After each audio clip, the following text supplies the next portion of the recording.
There have been some changes to the agenda as noted. I would entertain a motion, right, to approve the consent agenda. So moved. Second, we need to do You have to second. read, you have to, you gotta read the motion thing there. So, how about this? I'll make a motion to approve the consent agenda, items A through C. Lots of seconds. I think Lucy got in under the wire. So first and second, any discussion? All in favor, say aye. Aye. Sheriff's report. Good evening. You've been provided documents for services supplied by the Sheriff's Department for the month of July. I'm here to see if you have any questions or concerns regarding those documents. I don't. Dave is logging in right now, and if somebody, if one of us is gonna have one. Usually, historically, it's Dave. Hello, Dave, Dave. can you hear us? I have nothing to say. Oh, I hear his voice. It's not Not coming through that. We're not green on here. Okay, sorry, 1 second. Oh, jeez. Can you hear me now? Oh, there we go, sorry. Yes. I did. Yeah, I have nothing for the undersheriff. Okay, Okay. thank you. All right. Okay, We're good. Thank you. Thank you. All right, I'd like to open the public hearing, 6:04. This will be in regards to Transportation Benefit District Establishment. This is the first reading. Liana, you have a staff memo for us. Yes, so as kind of outlined in the staff memo, this is brought forth as a result of the discussions about the utility rates. And within the resolution that you adopted for utility rates, there are two charts. One table has the rates if the sales tax weren't, a transportation benefit district weren't created and a sales tax weren't approved. The other one is if a transportation benefit district is created and a sales tax is approved. And so this is just starting that process of establishing a transportation benefit district. Thanks for the timeline. Yeah. In report. And a report. All right, so anybody in the audience have any comments on this matter? I do. Go for it. Chair Sure. Irwin, Very good, thank you.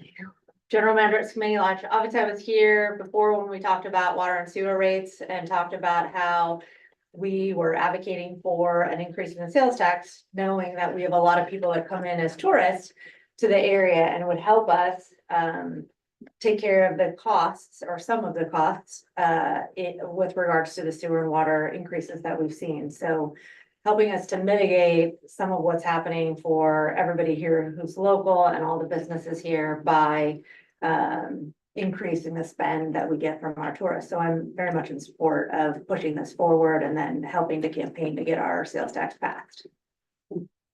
Thank you. Anyone else? All right, close public hearing at 6:06. Council? Now, we talked about that we aren't gonna start discussion unless someone puts forward a motion, correct? That is. Okay. Yeah, let's do that. Why not? I think we decided to do. The thing we talked about last time at the end. All right, it's a really long motion. But I'm willing to try it out. I'd like to make a motion to adopt the ordinance adopting Stevenson Municipal Code, Chapter 12.40. Stevenson Transportation Benefit District, establishing a transportation benefit district, specifying the boundaries for the transportation benefit district, specifying construction, reconstruction, maintenance, and preservation of existing improvements, and providing for severability and an effective date period.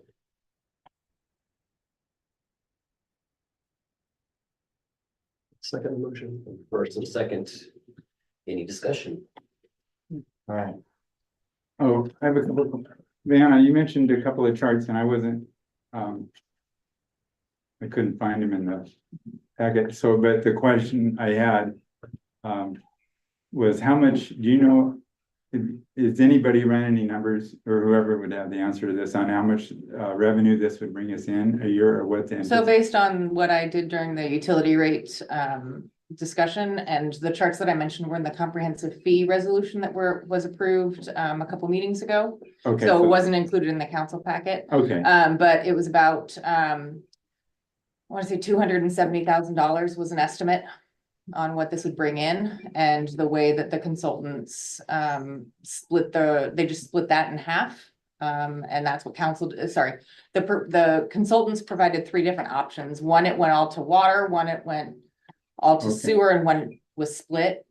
Okay. Council chose the one where it was split. okay, and I'm remembering that now, I just didn't see, so, and that was that per year? Then, Yeah, Yes. free. that would be per year annually, okay, thank you. Lucy, do you have one? I don't have anything to add. I mean, we discussed this before. Do you have? Yeah, and just to clarify, yeah, that 270 is just an estimate. It's not guaranteed. It Right. just depends on Right, it Yeah. could go up, what, be up or down. down, yeah. Yeah, absolutely. I just made a few notes that, in support. I know that our sewer committee had made recommendations to the council to make our system available to every household citywide without, inappropriately burdening any individual homeowner. We kind of inherited a system that saw years of neglect, resulting in state mandates to rectify the disparities. And now we're saddled with a substantial financial debt because we kicked this can down the road too many times. Staff and council were tasked with making a plan that would allow for servicing our city, providing the necessary infrastructure that would promote healthy investment in our community, and at the same time mitigate the costs as best that we could to accomplish this task. Staff has been diligent in trying to balance these needs, and the proposal to spread at least some of these costs to the broader public by the implementation of a public transportation district and adding a 0.3% sales tax, I believe, is reasonable and appropriate. Anybody can say back to anyone? Yeah, we have 2 agenda items that are related to this, and so I'll just stick with, but anyway, I think one of the. Go ahead, Dave. Yes, Dave, go ahead. No, I didn't want to interrupt Pat. Go ahead, Pat. No, I guess I don't know if it was appropriate to talk about how both those agenda items that are related together, but I guess they're separate, so I'll just keep them that way in my mind, and I'll save the questions on the other item related to this separate. But one of I guess my preference on this would have been that we get it on, if we'd gotten it on the November ballot. I like that concept because of the lower cost, because they were printing the ballots anyway. Have we gotten any better estimate from, what's the most specific estimate we've gotten from the county, if anyone knows, on what this will cost us because we're doing a special election in February? And I like the fact it's bringing in that amount of revenue. I'm happy about that. And I think one of the things is, I think we got to remind people it's 0.3% and not 3%, because I've heard people say 3% and it's not. But the reason I wish we could have gotten it on the ballot in November is because I don't know, I just think it stood a greater chance of passing then, and also the lower cost. But my question is do we know any more specifically about what it'll cost to have a special election for this? It all depends on what else is on the ballot. Okay, so it could No. be cheaper than the figure you gave in the thing of that it could be up to 45,000. No, that 45,000 was that wasn't the election cost. That was if we wanted to do some PR communication support, and Okay, if we wanted additional mailings to support that communication. okay, But that's I can good. give you, but the cost to mail the flyers for the Park Plaza, and that was countywide, that was about $3,000. Okay, so the ballot thing would just be what the county elections office does. That cost Yes. would be, they would handle all that. We would just pay whatever that costs. Right, and They do the it's math. prorated based on whatever else is on the ballot. Okay, so it could be cheaper. So we don't, so that I got confused with that number. So we don't have any idea of the number of that. No. So I'm not concerned about it. So you have no more questions on this. Oh, Dave? Yeah, I was just curious if Liana had a figure of approximate retail sales last year that were taxable. That's where the $270,000 came into play. It was based on averages from the past few years. Okay, that's the taxes that came in, correct? The That's income not- from doing this sales tax, 0.3%. The estimated income based on the last several years would be $270,000 per year. So we had about $900,000 come in last year in sales tax. Okay, got it. Okay, thank you. That's my only question. Well, one other thing, I did notice that in the actual ordinance, it also talks about placing other taxes on possibly, for example, up to a $20 vehicle tax. And I'd like to know a little more clarification on that. That's standard language around the authority of a transportation benefit district and the ability for it to authorize additional fees or taxes. Okay, and if I am understanding this right, the 3% or the 0.3% sales tax is going to replace the general fund amount of the same amount, correct? So Separate issue.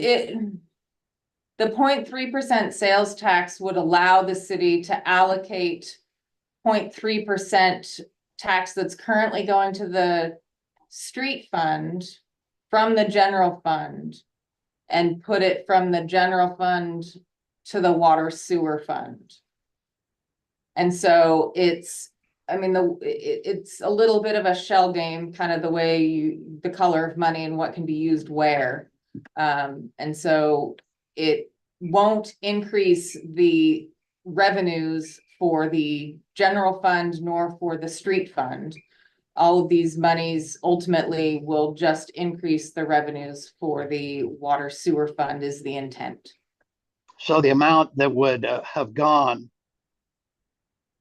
to the street fund out of the general fund is now being allocated to the water fund. Correct. Okay. All Water right, and- that's it. That's the only questions I had. Can I ask a question of clarification based on what Dave just said? So,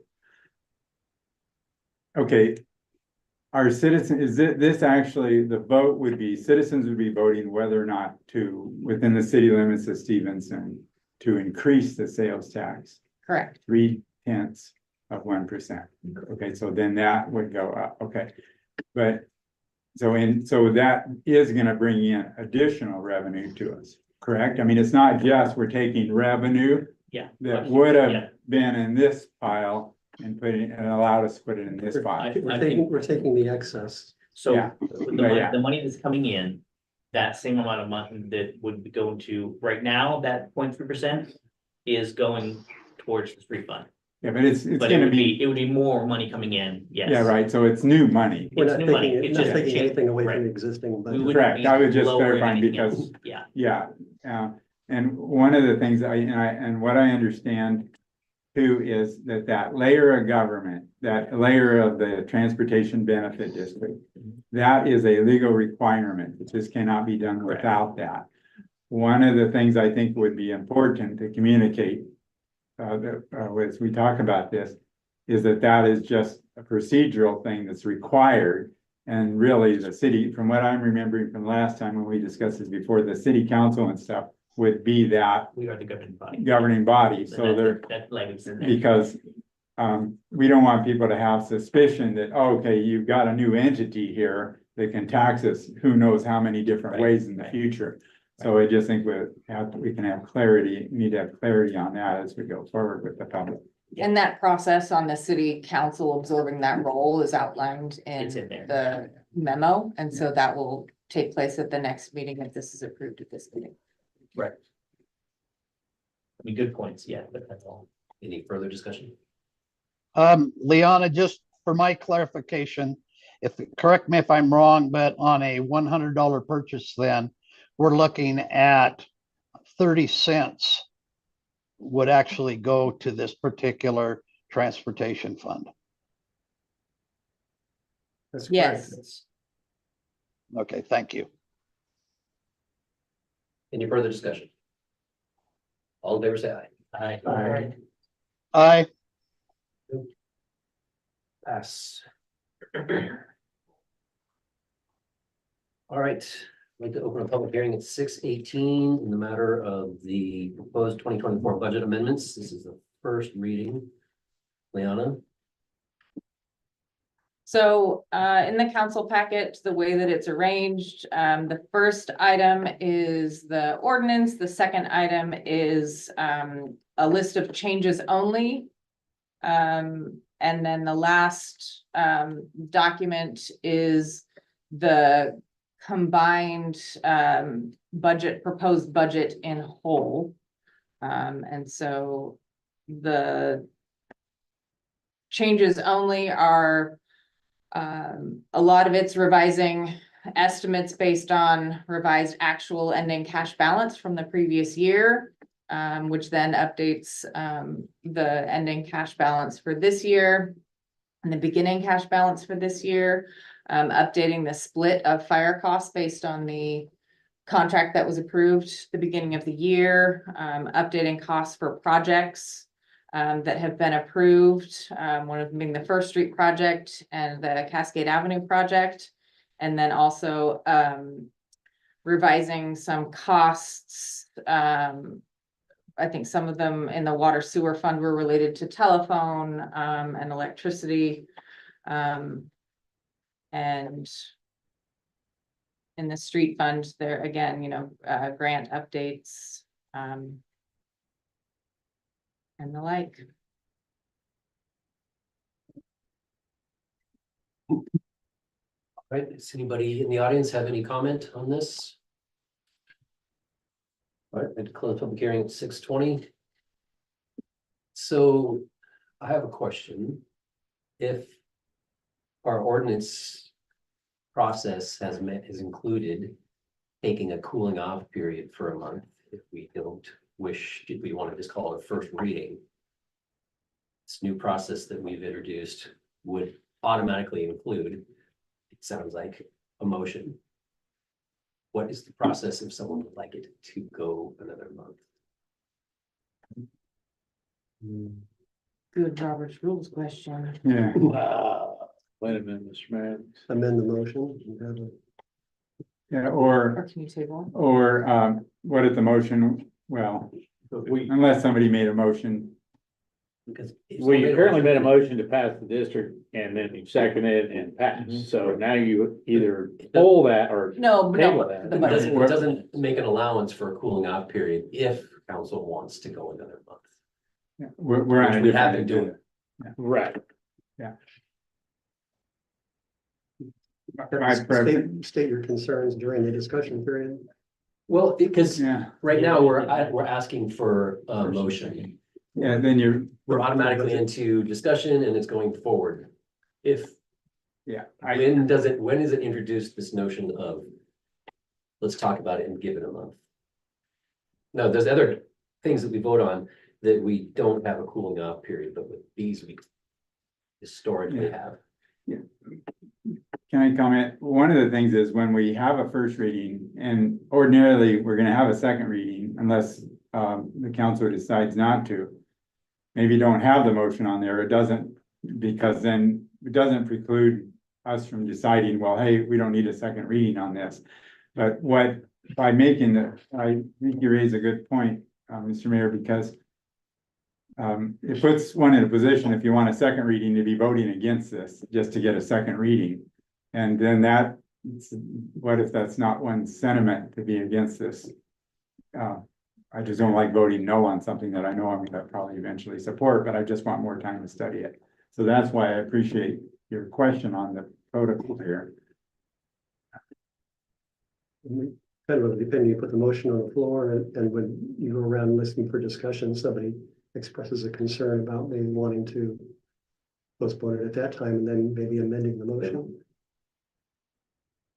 But then that would mean I withdraw my motion.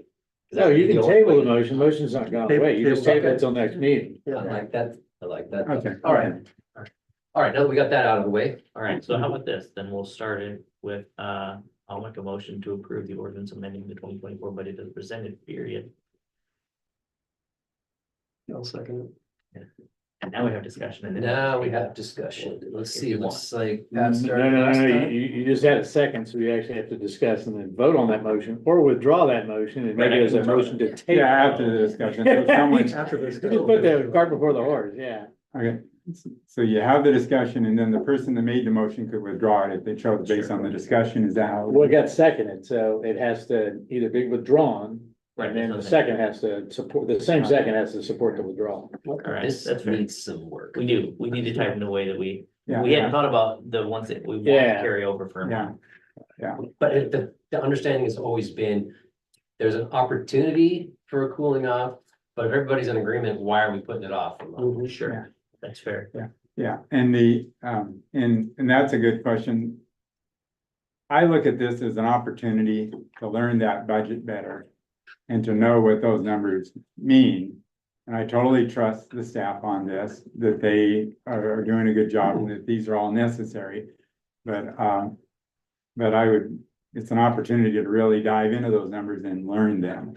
And that's what I want to do. So it's, now, I guess the question is there a reason, does that hurt the city in any way if we did vote on this next month and did the second reading to pass it? I mean, are we hurting anyone? Well, the question would be whether the auditor decides that we're out of compliance because we didn't have an approved budget for those monies. But if we're just looking to adjust the budget and we haven't fiscally done it, then we could leave the motion out for another month. I just would worry that the auditor comes in to do their audit and they go, hey, what did you guys do last year? Your budget was not in accordance with your approved ordinance. It's a nuance. So the Cascade Avenue project and the First Street project are the two projects that I'm aware of that don't have enough budget for Budget. what has already been approved by council. Right. The council's already approved those contracts, so that's again, So kind we of. gotta increase the budget. You have to pay for increase this. the budget. Or within the next month? Technically, you need to increase the budget before Before we agree. before to you the pay any contract. bills. Yeah. And they're Gotcha. moving away and we weren't able to get the bills done now, but the bills will be on the August 22nd agenda for approval. So you'd be approving it at the So same we time. need, we would be approving the budget at the same time we're approving the, No, so this would go on the September 19th Oh, agenda, so not we'd be approving the August bills. 22nd, before we had the budget approved to pay those bills. Gotcha. technically. So this one is kind of what, Mr. Mayor. Go for it. So, in what I've been able to discern from all of these pages of the budget, it looks like bottom line, we are adding $54,500 roughly to the budget. Is that correct, Liana? Yes. In total, Okay. So you said 50, 54,000. 54. Yeah, 55,000. All right, so for the discussion portion, Pat started our round last time, so Lucy, do you have any comments? Michael? I didn't realize that's the timing issue that we had. For this, because usually we do a second reading on these.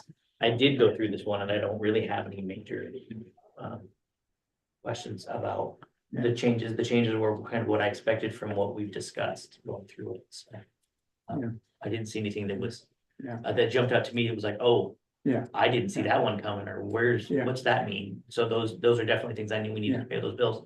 And the previous one didn't have those dollar amounts on there, so it makes sense to me to get this done so that we don't have to pay bills that aren't budgeted for. But again, that's just, I'm Yeah. one vote on that, so. Chuck? As far as I'm concerned, the budget looks good. I not only had just one quick question, not being familiar with all of the funds that are here. There seems to be a $298,000 balance in the ARPA fund that's been there for a while. Yeah, so that's the American Rescue. Plan Act, and at the last council meeting, or a couple council meetings ago, council decided to direct that towards the wastewater treatment plant. Okay, good. And so that is where it's gonna be spent down. Okay. Mhm. Yeah, thank you. Dave? I think that we need to get this thing resolved tonight so we can get our bills paid. All right, Pat? Yeah, I have no problem of approving this. I mean, for my vote will be to approve this tonight. One of the things I'm gonna do as a council member is, since I've been on the council, I've met some pretty impressive people out in the community that know a lot more about budgets than I do. I mean, I have a degree in business, and sometimes I look at all the stuff we're presented, and it just takes a lot of time to study, especially if you're dealing with the sewer issue and studying all that at the same time. So I'm gonna be seeking help from people. I'm just gonna have my own little mini budget group to help me from people. We have a lot of retired CEOs in the community that have done nothing but work on budgets that can eat the stuff up in their sleep. And I'm gonna be going out and getting help and saying, hey, as a council member, bring your expertise to me and help me understand if I have questions on the budget. But if we get 5 pages and I'm pressed for time because I got it 3 days before the meeting, I'm studying the sewer stuff, please go through this with me and here's some questions I get. So I'm gonna be out getting help from the experts in the community.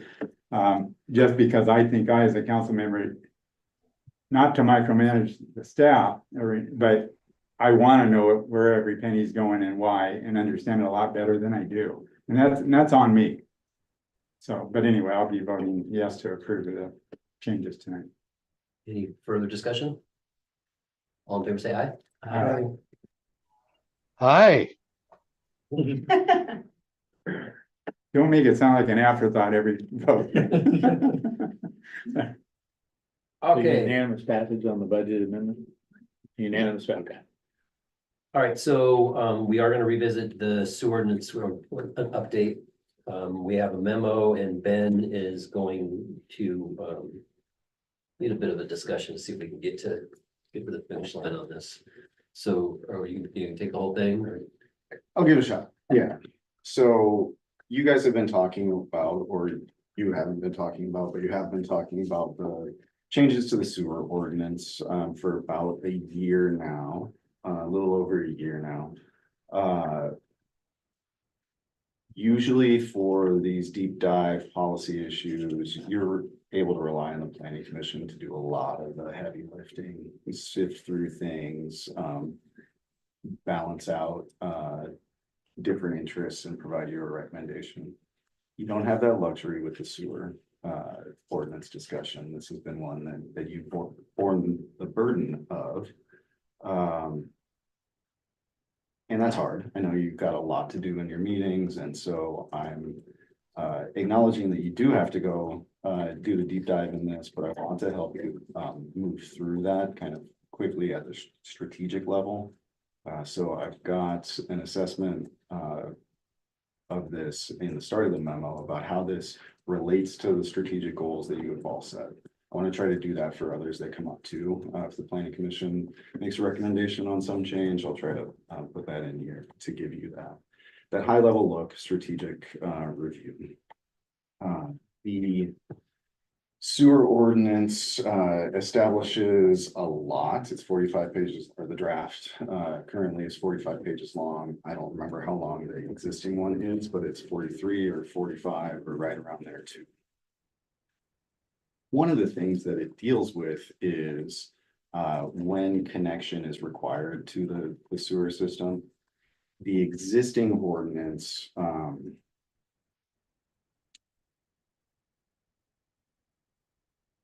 requires connection depending on two things.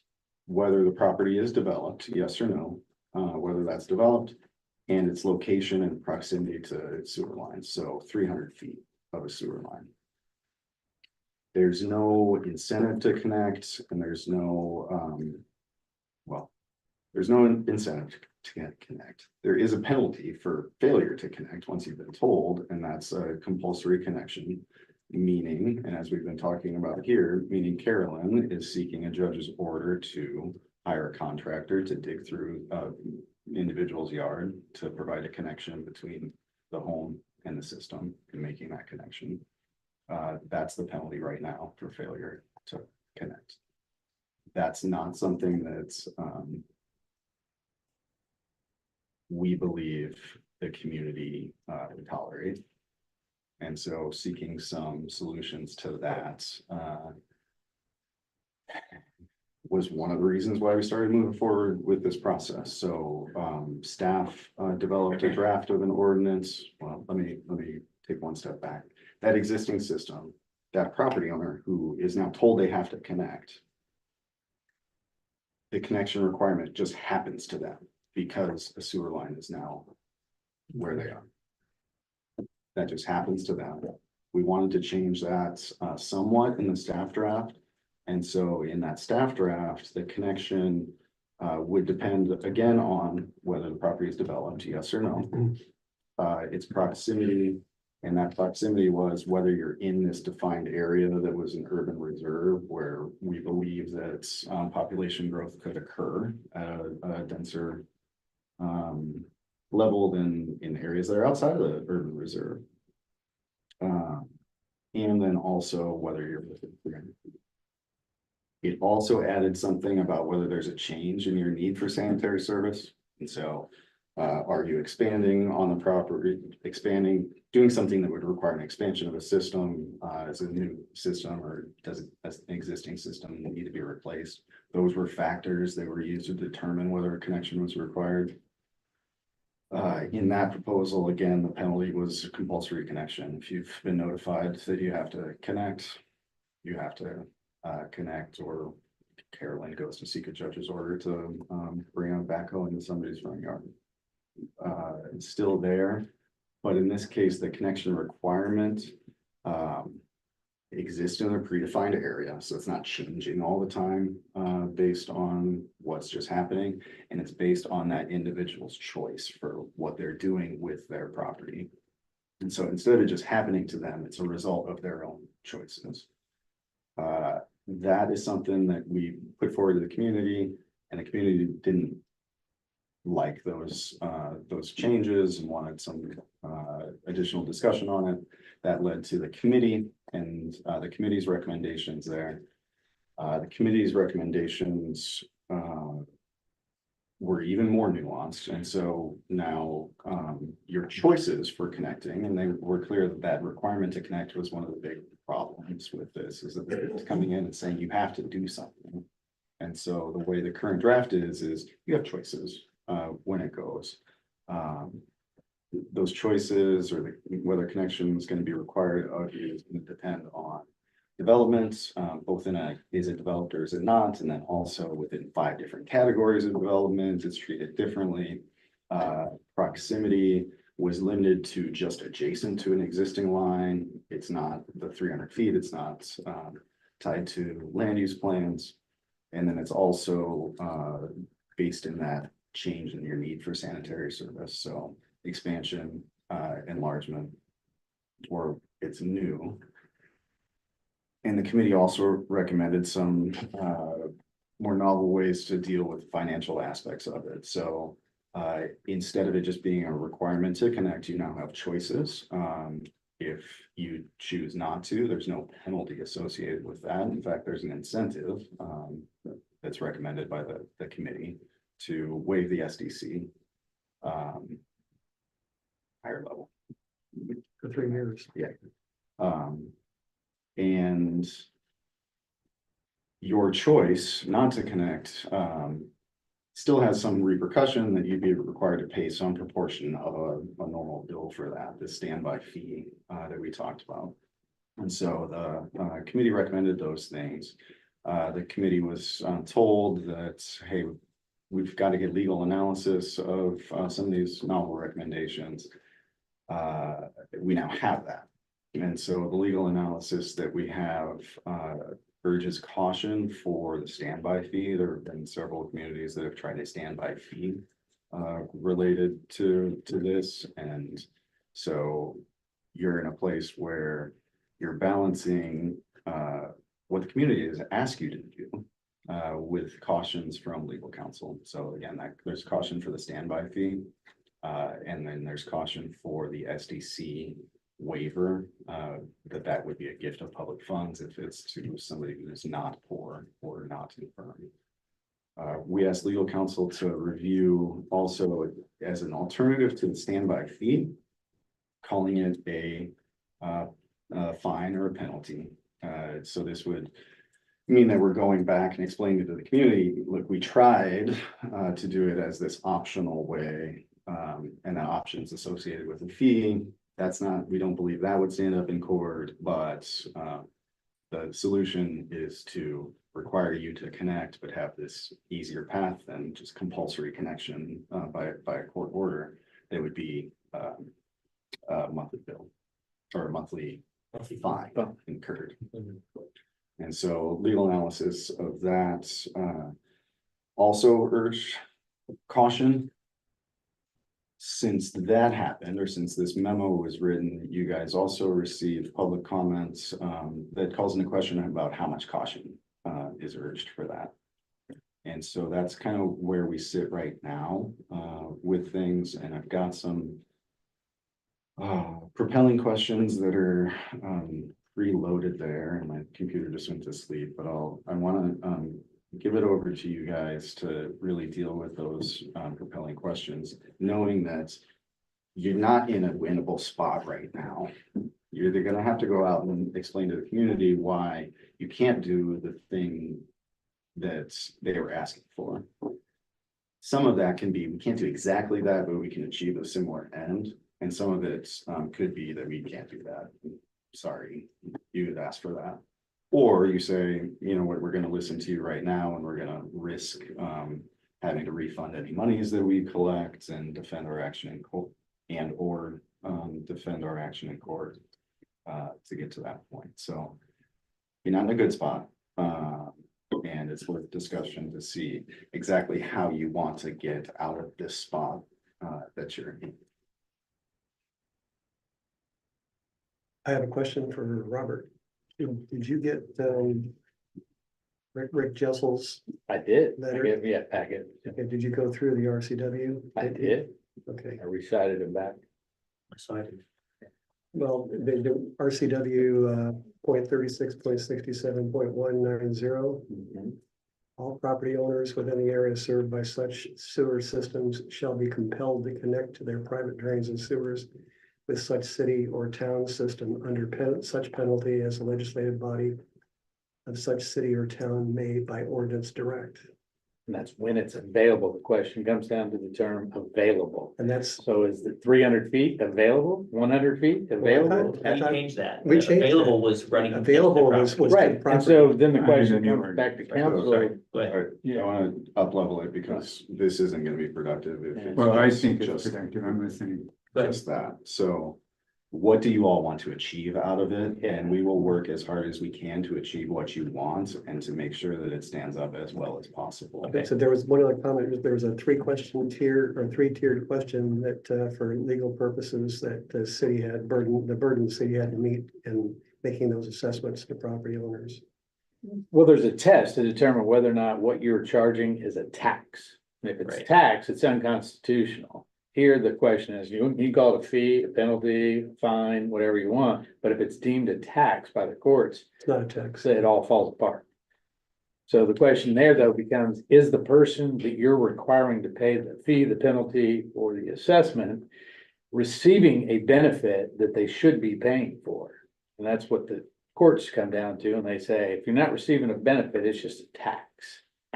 So if they're not connected, or if they're not required to connect, that became the issue of whether the council direction to staff / legal was, do you want to force people onto the city sewer? And how do you want to do that? If you want to force them, one, yes, okay. Two, do you want them to simply abandon their current sewer system and connect? What provisions do you want to make for that? There's an ordinance out of North Bend that Leona actually found that does require that. And once you get to the position of where the checkbox is, you're mandated to connect, then you can impose the fee, fine, or assessment. But you've got to have that trigger first. So, And if the issue is they're currently using an OSS, an on-site septic system, then you can't just force them to abandon it because we've made a decision. They would be grandfathered in. But if their OSS fails and they go to seek a permit to renew it or replace it, that's when you would say, no, you have to connect because the sewer line is available, which, whatever that definition. If we have that language in place and they choose not to connect to it. You can then fine, assess, and We can charge. assess a penalty. right? yes, Okay, So in effect, that's the same as the standby fee. Right. Right, correct? No, because standby fee, you're not making them do it. You're just saying, hey, Okay, you technically, eventually. okay, yeah. Connect. That's a So voluntary, but the way I see that's voluntary, as Yeah. opposed to being mandatory. another way to look at that though is it's just all how you educate them and also how fair the system was. We don't have to come up with that tonight, but let's say we use that ordinance. That ordinance can be, and like you said, you have to grandfather in people that, so you can be fair to people in that ordinance and grandfather in those that have just put in a new septic system before we ran the line to their house. So you can be fair. It seems like, and let's say that somebody, you run it by their line, you're mandating they hook up. They don't. And they end up paying with a penalty, the same that they would have on the standby fee. It's just, it gets into a semantical thing and a communication thing, because you could say to them, you could say, hey, listen, you could refuse this order and then you'll have this fine. And we're not gonna come into your yard and dig it up. We're just gonna collect the fine. So that's really the same as a standby fee. right, so this, can I ask, can I do a quick, for example, on this? Cause I wanted to make sure that I'm thinking about this correctly. Let's say, instead of using somebody who I know is on, let's say my house, I'm using septic right now, and then all of a sudden sewer line runs by my house and I say, you know, I'm not connecting right now. The city says, if we wrote it up this way, the city would say, you have to connect. And if you don't, then you're gonna have to pay this fine every month for, until you do. until you connect. Right. And so then I would just pay whatever that fine amount is each month until I connect. And that takes it out of being, that kind of like makes it so that it's not, wouldn't be considered a tax. Well, it's not a tax Legally, because you're it's- mandating them to actually Yeah. take the service. So then But if if we you're put that giving a language- voluntary option, you Right. can't. So we'd have to, I think this comes down, this would have to be, because I think if we'd, it's the wording of it. People don't like to be told what to do, Sure. but they also were like, well, I mean, if it's, you know, they're like, they would be okay with the standby fee, but the standby fee is not legal. So it's the same dollar amount. So if they understood Mhm. that it's an education thing with each person, that they would get that, 'cause it seems like that would be the same ends for the city. Yeah. And also for that person, and then they could connect, and then, you know, if they're decided they needed to expand their house or whatever that, is that, does that? I think that's the. For me, that makes more sense, like that's the, because I was on that council on that, and that makes sense, direction wise, if that's what you guys are. Like looking, yes, sorry, I'm Oh, no, done, that was my question, that, Yeah, or your statement and questions. yeah, something. both. One of the things on this is, this would come into place when we run a new sewer line, right? No, you could Or- adopt it now, and if Right. you have an OSS that fails. And you Right. need to do something, That's it would be true. mandatory. Yeah. that they require. If That's it's true. available. Okay. So this issue. If it's available. Does Oh, it, Right. I'm sorry, I didn't If it's hear you available. talk, so. yeah, so this issue, it specifically affects the two entries in the chart, under alteration of existing development. The alteration of single family or two family development, where it says continue use of existing OSS or connect to public sewer. So the issue is that they can do either. Yeah. So what we have to do is change those to connect to public sewer. Right. So they're There required could be to more, connect. there would be more changes that we would make to make everything work out, but the wording of the standby fee, appears right below that. And that would not apply to those, who are allowed to continue using. That says when public service is available. But continue.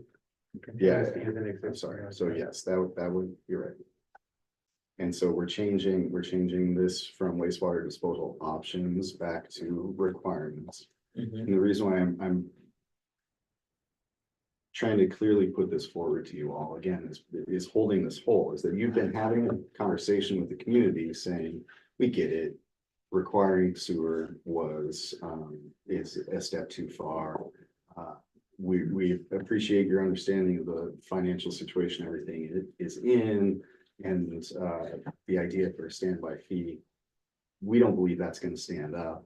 And in order to still achieve those financial means, we've got to disregard your suggestion to be more lenient Right. an option.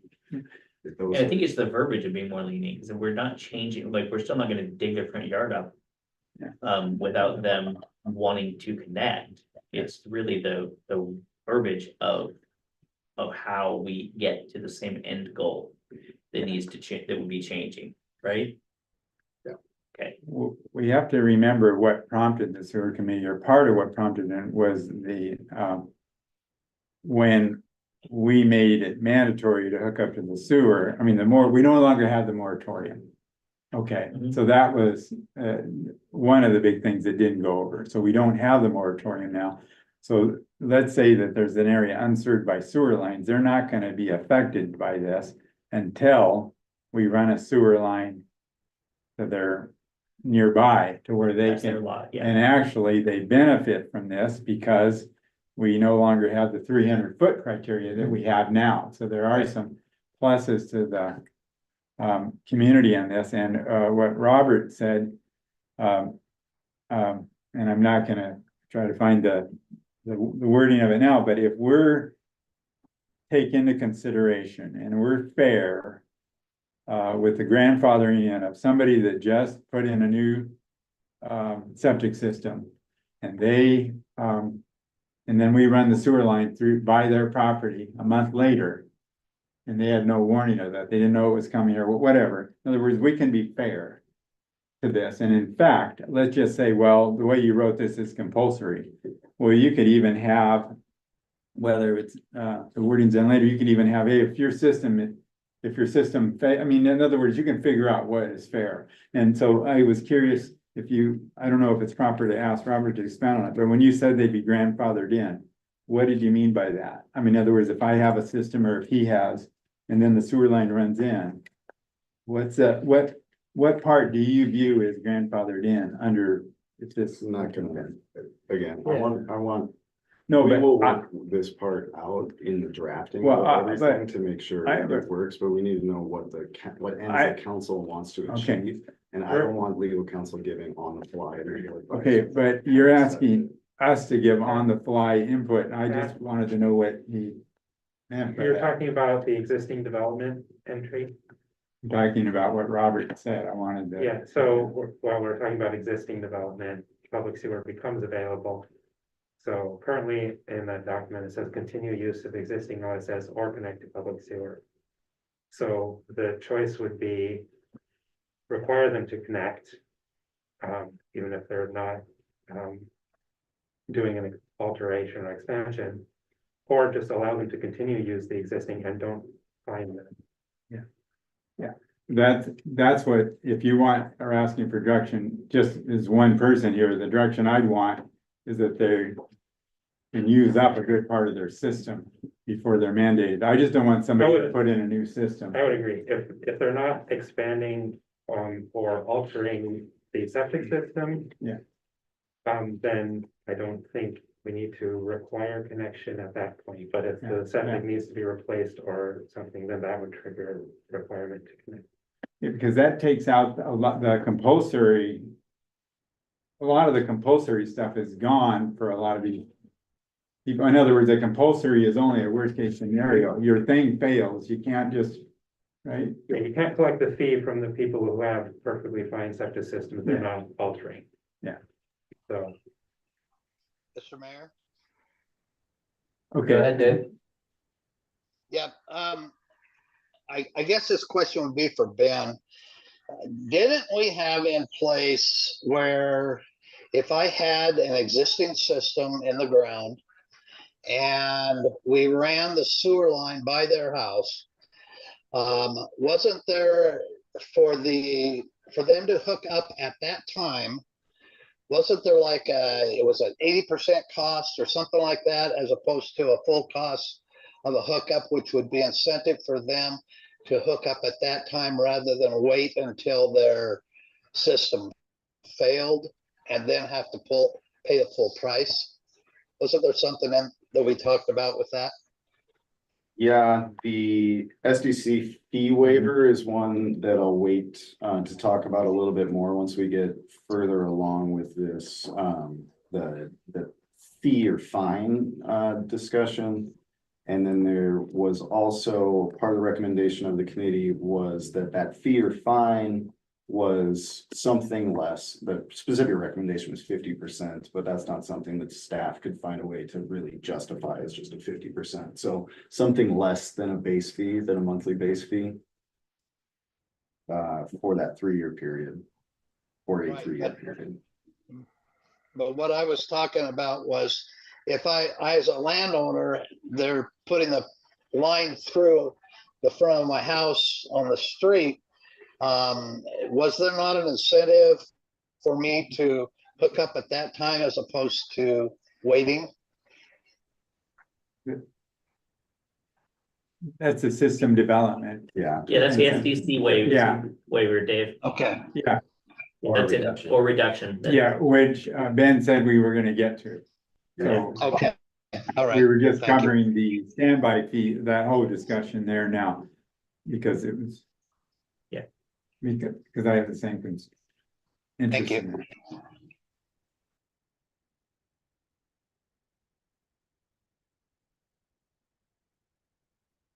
Interesting. So I'd be in favor of taking out the standby fee language because of the legal implications with all of that. And instituting the other more compulsory, the other language we're talking about that serves the same thing, Penalties, yeah. the penalties and such. And accomplishing, and as far as general direction, and accomplishing the same things that the standby fees would have done.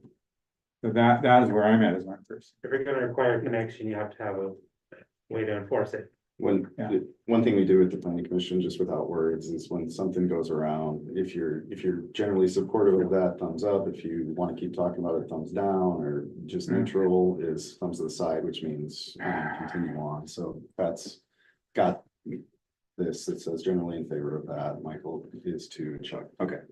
Dave, did you thumb up? Boy, my thumb is up.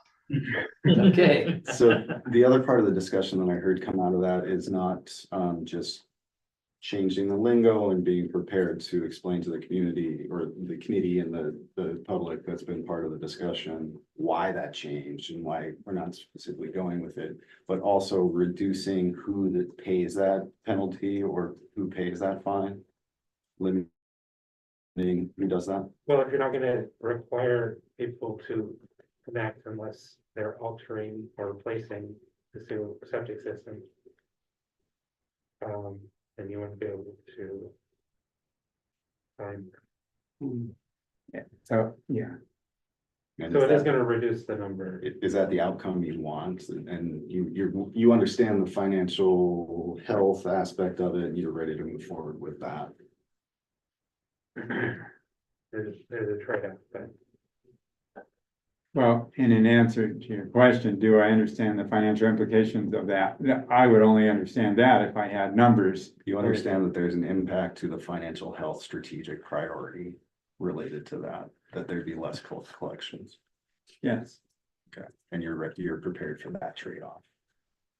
Like Yeah. we're wanting to be high level to process through things kind of quickly and Yeah. then deal with the details outside of the meetings, right? Yeah. One of the things we have to remember that as a council, if something isn't working 3 or 4 years from now, mean, this isn't, I mean, we can always say, oh, that part of this needs to be tweaked, because look what's happening, or we get a letter from the health department saying, hey, blah, blah, blah.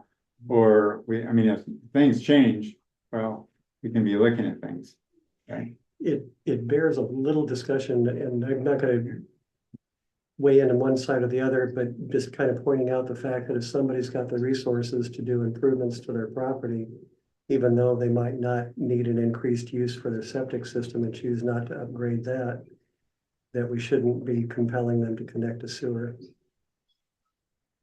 Okay, I'm confused, what you're. Well, I mean, You're talking about alteration that does not require expansion, is that what I said? correct. So- If they're going to be financing alterations on their piece of property, they're improving their property. The very first priority should be connecting to the sewer. So you're saying. okay, I get what you're saying now, because I couldn't tell which way your thoughts were on that, is what I meant. I would generally agree. I think all three of those, I think public sewer available for alterations, just change it all to connect. Yeah, Then All right, Ben, sounds like we're all in agreement on that one. well, I have a question. But it depends on how minor, if somebody's doing something really minor that hardly even requires a permit, but they come in and, I mean, so. You see what I mean? If, for example, so what is an alteration, I guess, is the question I wanna know. If it's a major project, like I'm doing a deck, or if somebody's doing a $50 project and they just happen to need a permit. I've But got- The so I think that alternative we're- would be to accept the fine. We're not reviewing a draft of anything right now. We're Okay. getting to advice on what a draft looks like. So Top I've got level stuff, Yeah, so I've the got trigger two- changes depending on. 2 thumbs to not sacrifice the financial health. I'm trying to process it through the way I just described it, but. I am I may be agreeing wrong. with what Chuck said. I'm just saying that, to me, I'd want it, and then I have Well, my they- caveats. They would just become, they would be a group that would be subject to the fine for not connect. So that would expand the pool, Yeah, paying that fine. well, we're just Ben- keeping the, Yeah, Ben, I would agree with you in that I am willing to accept the reduction in revenue. you are, okay. Is that different than what Chuck said? yeah, Okay, I think Chuck was saying we can reduce the reduction of revenue by also requiring connection when alterations are made, Any alteration. any alterations. Dave, I got confused by what Dave, what Mr. Cox is saying. Dave, are you saying that you would be satisfied with less revenue, or? That's what I'm getting. Let me see if I can wade through this. Okay, thank you. It sounds like the one trigger that would go away is if someone has a currently functioning septic system. They're not altering, they're not enlarging, they're not doing anything to their property. The only thing that has changed is that there is available sewer running in front of their home. It sounded like you all said, leave them alone. Correct, okay. Everybody else will be compelled to pay in some fashion or another. I'm fine with that, because we can get into details in the final ordinance if there's something we think we can institute more fairness into it. in perpetuity, we're talking about. Well, like Pat was saying, there's always an opportunity to change, but this is the kind of the gist. What I heard was that I don't think that was part of the sewer committee's Okay, recommendation. that's where Ben came in and said, this is No, where the city- you find yourself in this tight spot. What do you feel comfortable doing? And if it doesn't match up to exactly what the committee said, are you prepared to answer to one side or the other? Why it didn't go that way? and so what Okay. we're doing in preparation for having that next community outreach phase is identifying where we are straying from that sewer committee's recommendation and justifying it. And so we're straying from it with the mandatory connection versus connection options. And we're Okay. straying from it Just- with the everyone should pay. Just as a point of clarification, the understanding originally from sewer committee was that once sewer was available, which meant that it abutted up the property line, that Again, changing the language to mandatory connection rather than And voluntary, so we can assess a penalty as opposed to assessing a standby fee. Yes. we're not deviating. If the sewer is available, mechanism should be in place. Yeah, so we're not deviating. You have, We're all, You are deviating. You are, yeah. Whenever sewer became. or I think we're getting into semantics unless I'm totally missing. You are, We're yeah. talking about only mandating it if they're doing alterations to the property, and that's not, This, if it's available, we the- need to. recommendations of that committee were looking holistically at the health of the system and the financial wholeness of that system.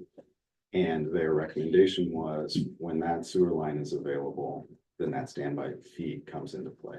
Oh, so you're, And then the discussion tonight, or that you're settling on, is to say, Mandatory. actually, we're not gonna spread the costs out onto this subset of properties.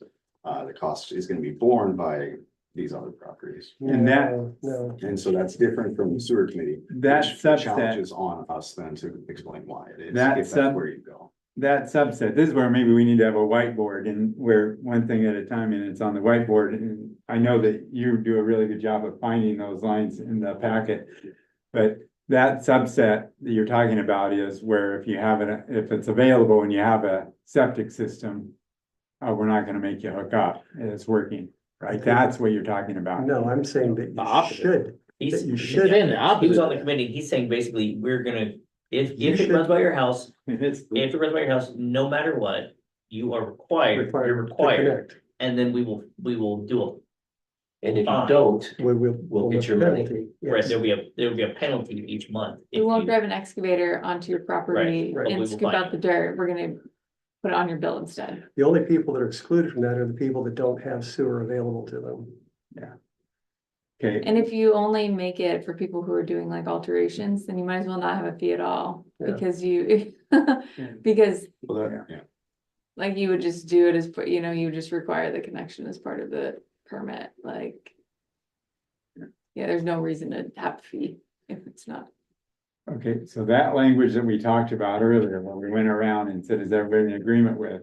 Where we talked about, okay, if somebody's got a working septic system and it goes by their house, I thought, remember this discussion a little bit ago? So we're changing that. Yeah. Right, because I thought we all agreed, okay, that would be fine, they could keep that until. Right, so we're going backwards a little here, right? Which I is think fine if we that's- are. Chuck's saying that, Chuck's Yes. underscoring that that is not what the committee recommended. And so our burden shifts to say, yes, the public told us very clearly that it should, this, Be compulsory. yeah. Everyone should be contributing to the health of the sewer fund. We're now explaining to them, thank you for that suggestion. We've decided to go a different direction. Okay, so we are changing something we had earlier consensus on. I'm not trying to drive home a Right, yes, point. This yes. is why there's Right, confusion. right.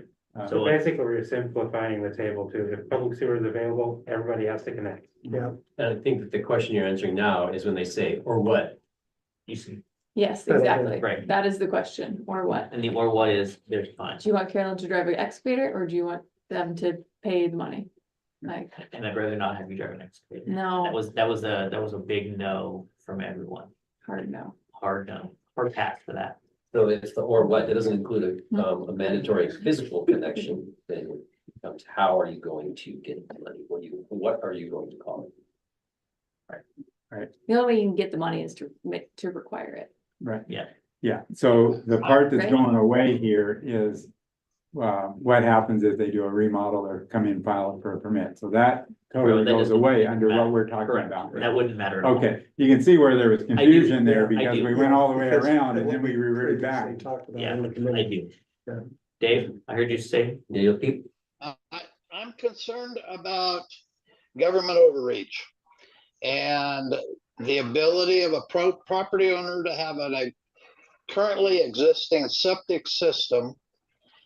And for the city, because they have chosen to put through a sewer line, they are now requiring that individual to hook up to the septic, to the sewer system and incur the cost of decommissioning their septic system. Or they I've just pay got- the fine. Or they just pay the penalty. They would be paying the I've got- penalty, we called the standby penalty, But you know what I'm saying? It was a standby fee before that we had talked about, that was kind of, everybody was okay with, but that isn't a legal term for doing that. So we have to go a different route in our verbiage. The RCW that I read earlier on also gives us the authority to mandate that. And Chuck, we can have the authority to do a lot of things, but that Yeah. doesn't make it the right thing. Right. And I want to do the right thing. I don't want to do something just because the law says we can do it. I'm totally against that. I think the point I was trying to make earlier that I think gets to Dave's point is that in the final thing that I'd like to see is some fairness for that, to where if somebody just put in a new system, if that penalty were tiered a little bit, to where somebody puts in a new system because septic system, or it's gonna have a lot of years left on their existing system, to where maybe their penalty wouldn't be as high, so they can use some of that up. If they're, that's what I'm saying. I feel most comfortable with that. Otherwise, my impulse would be, if there wasn't that fairness in there, or a stair-stepped penalty that took that into account, then I worry about the person that just retired or got their finances in shape, they've got all their new roof on their house, and they have their septic system go 15 years, and a couple $100 a month makes a big difference to them, or whatever the fee, so just. But, so if that penalty were stair-stepped, to take into account that somehow, anyway. Otherwise, if there wasn't any of that, and we're just gonna be draconian a little bit, I mean, You say there is an aspect to this that is a little bit draconian, but you know, the larger issue is the bill that we have as a city for putting that system in place, and the idea of trying to ameliorate those costs by getting as many people on the system as we can. And while there's some issues of fairness, I think there's a broader issue of community acceptance and of responsibility for providing for services, even though they're not necessarily initially connected to them. Eventually, the idea is they are going to be connected. The system was built for everyone. Yeah, because the system is for everybody. So what I'm hearing that you have consensus on the two items. I'm hearing a new idea from Pat that isn't part of our ordinance at all. And the section of the ordinance that I refer to is the appeal section. So you do your best here to say, you know, we think we've thought of everything and we think that everything is going to make sense. There's an option to appeal. And the way this is drafted, it's non-directive for council, but hey, here's 8 things you could consider when you're evaluating an appeal. Something that you might build into this appeal system could be an amortization statement that says somebody that, you know, throughout the life of this septic system, and you're going to make assumptions on a typical life, and you're going to deal with those assumptions, and property owners are going to deal with those assumptions. If you say 15 and, oh wait, mine's going to last 35 years. so we would have, You know, but yeah, you can build in an amortization schedule that's, all right, we're going to allow you to continue with this. However, in 15 years, that connection requirement will be in effect, or there's an agreement that the property owner has to sign with the city that talks about the amortization of the existing system when they have to connect, potentially limiting the penalty amount. Yeah. I'd be happy with something like that as one person. That would satisfy my concern. Yeah. But No, is that Is that- recorded? Or does that agreement go away with the sale of the house and then that new owner is now suddenly compelled? Yeah, the section on appeal right now has A through D. D is recording. When the decision of the city council is contingent on agreement by a lot owner, the lot owner shall record fully executed agreements with the auditor's office. And so that would become E, and we would have some new section in there that talks about this amortization agreement and whatever it is. So you want to see a draft of that? I see Michael will have a thumbs up on that. Let me see. Okay. So the appeal process is the fairness wild card. Correct. I would like to play my wild card. I have a question. So.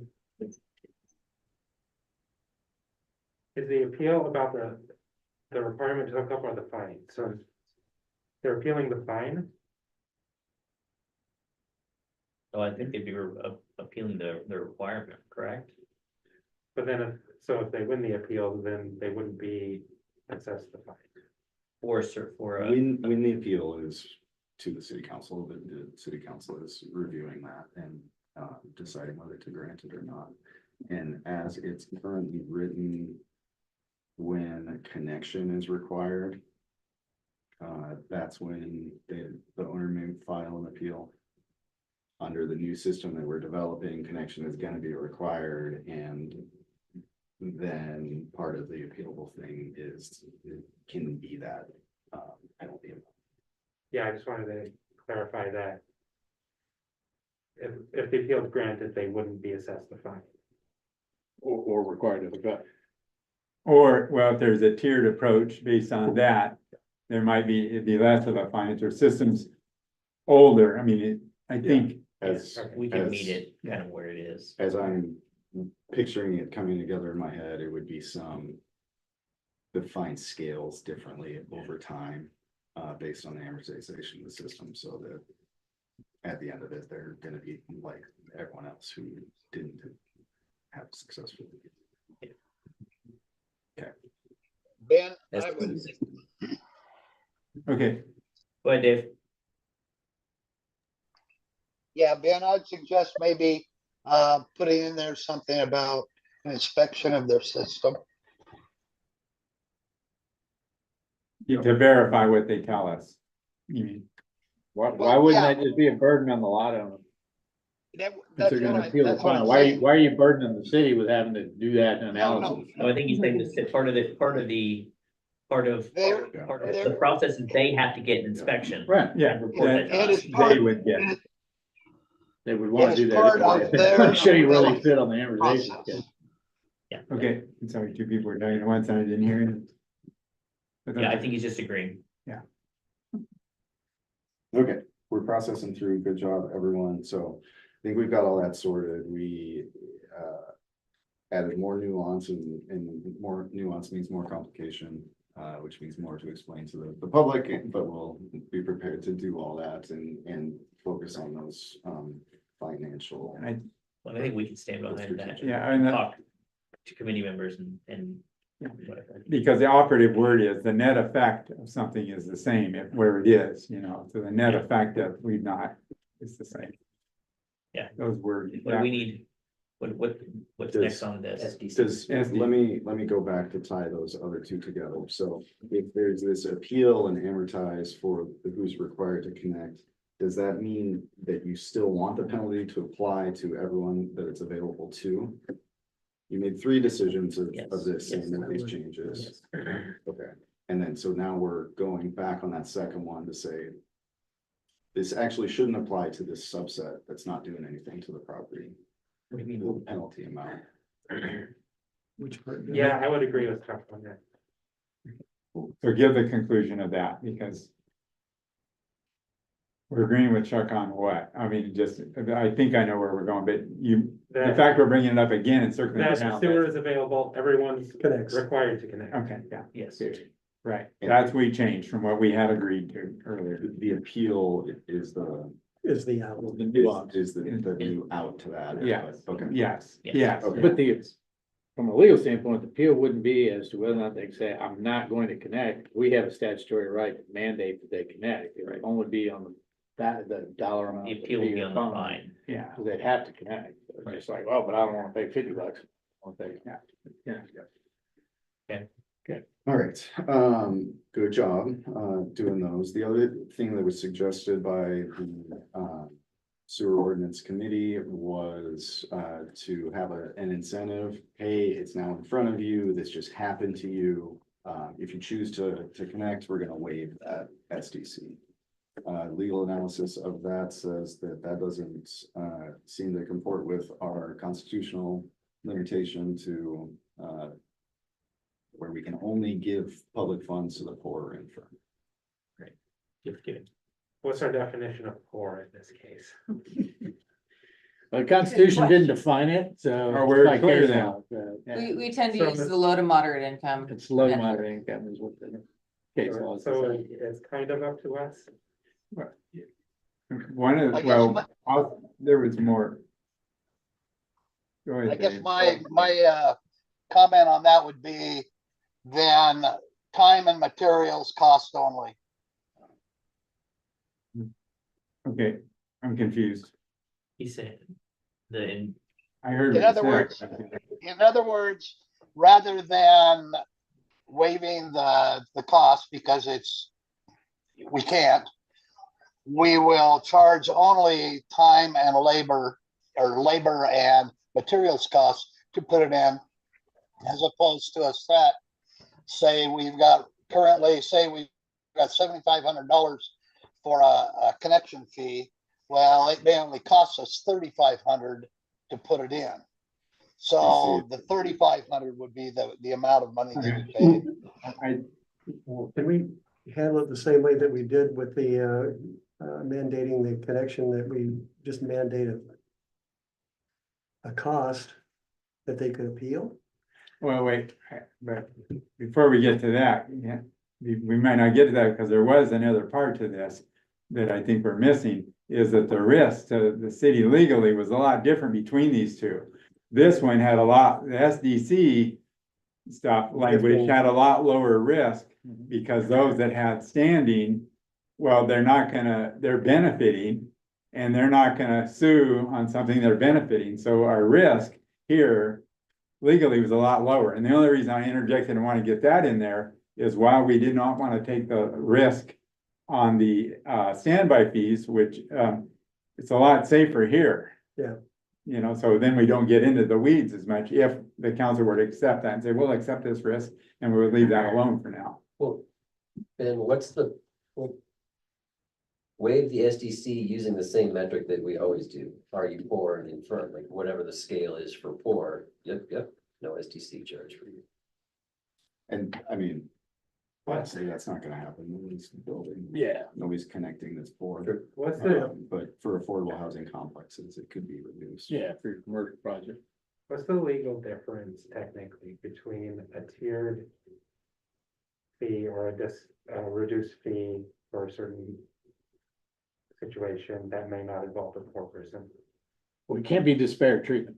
So I think sort of what Dave was saying is like, well, if you're gonna be forced to connect because we put a new line in, but we're gonna give you a reduced SDC, that's not fair to the guy who bought the lot that's undeveloped, that has sewer there and is gonna be tiny anyway. He has to pay his SDC fee anyway.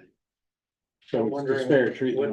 would that reasoning apply to the fine as well for not hooking up? Everybody would have to be charged the same fine. Correct. That's what I'm saying. You can't be a disparate treatment. Otherwise you got a constitutional issue. You can't treat, folks on Frank John's different than folks on, Lasher. If you're going back to that other thing that we discussed earlier, you're not giving disparate treatment because everybody has access to that appeals process. Right? But maybe that isn't what you were getting back to. I guess that makes it. Yeah. Is it possibly gonna be a non-issue? I mean, if you've got. Oh, the SEC fees, I don't think it'll be an issue. Because Yeah, why don't we just leave anybody it that's as got those the are there. resources to have real property is not gonna probably qualify for. There's down here at that, and yeah, that may not become an issue, a legal issue. There's up here at the city council strategic level or financial health, and you've got reason to say we need to prioritize financial health because we can't give away these funds constitutionally. That somebody's going to call you on that constitutional, if you don't do that, the likelihood somebody's gonna call you on the constitutional issue is probably pretty low. You are balancing right now and your strategic priorities financial health versus governance. We're gonna build trust by giving public funds, or we're gonna collect public funds for financial health, and those are the hard decisions. At, Is there any? at what point does not charging people money become gifting of public funds? If they're getting a service. Okay, Well, I think I understand the question. I mean, It's one thing to forgive a water payment right. as opposed to this is a fee that we would charge, we're not going to. I guess that- Yeah, I mean, standard SEC fees, the council has wide berth on setting those fees. And they've changed constantly over the last 12 years. So if you want to increase the fee, the question is, well, is this person having to pay the fee because they don't have it, or we want to reduce that fee because we want to give them something? Well, if we reduce it below what our actual costs are, then we've given away public funds, and that's where we're running the okay, conversation. because If we reduce it. because it's no. just an incentive and it's not based on actual use. But I thought that would be. Well, but the SEC fee just simply says, you're gonna pay a fee so you can connect in, it's a flat fee, say for water, say for sewer, you know, building permits, all that stuff are set in a schedule of fees. Maybe I'm missing something. But currently, it is an incentive for those that are. Yeah, we're talking about- building low-income housing. That's one of the tools that we have Yeah, is so, waive or reduce the SDC charges. So it is an incentive. So it seems like you could extend that to, yeah, here's this brand new sewer line. Oh, we're gonna need you to pay the money to connect in. Oh, there's this connection fee, this SDC charge. Right. But because you're gonna get in on the ground floor, boy, do I have a deal for you. No SDC charge for you. Well, and If you're gonna also- subject your property to a certain use. So If it's just an individual, I mean, that's what I'm guessing. What's that? Sounds like, if I can try to cut to the chase, it sounds like you guys are okay with the risk of that. And that's how this whole conversation started. What amount of risk are you Risk. willing to take? yeah, I am, So that's, to leave that alone for now, Okay. leave it the way it was. Okay. you're ambivalent. And Dave, thumbs up, thumbs down in the middle? Thumbs up. All right, Okay. What will probably happen in the next version of the draft is,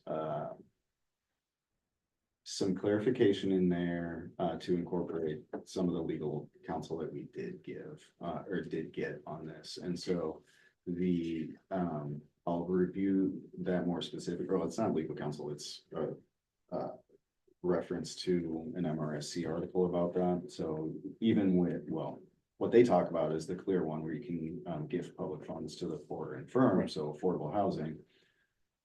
There's like 3 or 4 bullet points that need to happen in order to make that legitimate. And so we'll include some of those bullet points in here for your review before you authorize this then to go out for public review. We're back to that stage of we have words on paper, we have ideas. You all are gonna come to an agreement about which of those ideas are worthy of getting public input on. And then on this side of these tables, we'll develop that plan to engage the public and talk to the public about the ideas that you agree on. And so that next draft will have something in this SDC incentive portion that will reduce our risk. I'm confused. Are you saying that basically we're gonna get a summation of everything we talked about here at one of the council meetings before it goes out to public opinion? Is that what you're saying? Okay. Same process as before. Yeah. You had Okay. authorized a public release draft before, then we got Okay, the got it. council that Okay, said, well, wait got a it. second. Okay, And so, so we're gonna see this, a draft of what we discussed. Correct. Yeah, okay, got it. all right, good job, everyone. Thank you. Nana? So it's that time of year again. I have the budget calendar for 2025 in there as sort of a proposed set of dates. And so the special budget meeting, if we keep the regular calendar that we have of the 4th Thursday being the special meeting, that would be Thanksgiving. So we made it the 2nd Thursday instead. So if that date works for everyone, we'll go ahead and move forward with That otherwise will, Are tough for me. it can be a different date, so yeah. So that's the November. November 14th. 28th this thing. So are we looking to change the What November if we 4th? did the 13th? Yeah, We're looking to change the 14th date. okay. No dots on the 13th. Me neither. I'm fine with that. So November 13th. Okay. What day are you looking at? November 13th, Dave. Instead of the 14th. The Wednesday instead of the Thursday. I'm good with that. I'll be out of town, but I can do Zoom, so. Oh, okay.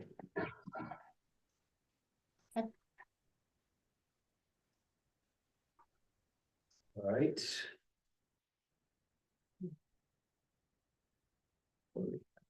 So talking about communications. So when we talked about doing the transportation benefit district, and also when we were talking about the strategic plan, both of them included additional communications. And one of the questions was, well, how much does it cost? I reached out to a couple of agencies, we heard back from one. This is their estimate on what it would cost. And that would be like 22,000 and then, yeah, Yeah, so the 22,000 was just for their support. right. I think they might have been high on the additional materials. Like I said, it was, you know, a few thousand to do countywide. Right. Their estimate might be on the high end what it'll actually be. Right, and in talking with them as well, one suggestion was to continue with, or to start with the ongoing support ahead of a ballot measure, so that you have those lines of communication open ahead of, in essence, asking for money. Mhm. Engagement. Yes. So that's why both of them, both of those are included in the quote. Can I have? When is it time, is it appropriate to ask?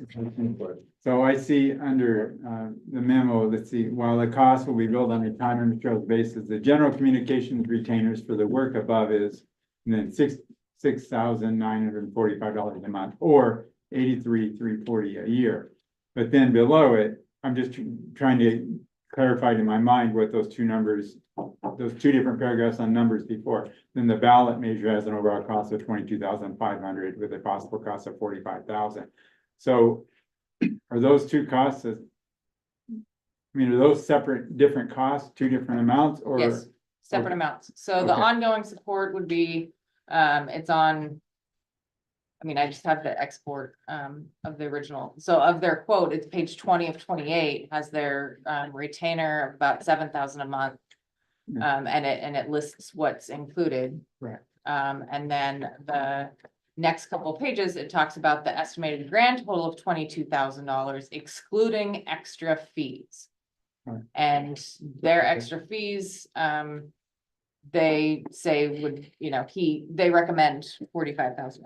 Okay, so extra, so those, yeah, okay, I'm clear on what those numbers mean, yeah.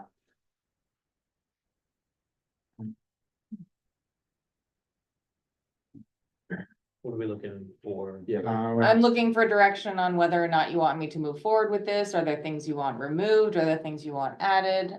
Also just a heads up, around the time of the ballot measure in February, we will be short-staffed, because someone will be going out on leave. Would there be a benefit to pushing this off to the general election next year? Less money. That's a council Hmm. The question. money would come in Yeah, it would just be, I later. mean, yeah. It would be cheaper, we get more votes on it. well, but we would lose more money in the Zero. 9 months that it's not in place. We Yeah, would so lose we more would- money than we would spend. If we spent all of this Yeah. money, we would gain more money than waiting. Yeah, because it Keeping starts. in mind also that we're Okay. not gonna be. Well, then We're not Dave, hearing that. Keeping in mind that we're not getting the money until September of 25 as well. oh, absolutely. Absolutely, but if we pushed it out to the November ballot, we wouldn't get it until 26. 26, Correct. right? I So, mean, yeah, I'm not commenting on that. I mean, Yeah. I'm not, Yeah, I do have some thoughts on this, but I'll wait for you. okay. Are we, how does this work? Are we taking turns like we did at one time or what? That would be better. Yeah, all Okay. right, how about, we start with there, oh, how about here? For me, I think that this is something that totally makes sense, because I know that it is money upfront, we are having to pay, and it's not a small amount, and I don't take that I don't do that lightly, but I feel if we want this to succeed, we have to give ourselves every chance that we have to make this ballot measure actually pass. And if we we're trying to lower people's, we're trying to educate the public, and we're trying to work with partners, and we're trying to make everything happen. I think having someone spend, that's their focus, that's what they do, and they wouldn't be still in business if they didn't do this normally. So, in my opinion, I think this is what we talked about, that we would have, that it would probably be bringing somebody in, and the cost of that I think would be outweighed by the amount that it would be able to bring in for the city and to offset some of those raising sewer and costs. So that's my 2 cents on that. Sure. I agree with everything that Mike said. Okay. Dave? Question for Liana, is this included in that 24 budget amendment? No, it's not. Okay, so my comment would be then, what line items within the current amended 24 budget are we going to reduce in order to do this? Because I don't think we should add another 50,000 to that amendment. Or more? Or more.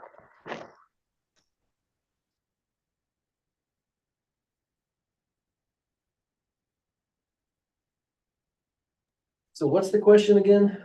What doesn't get money? What line items Well- are gonna come up?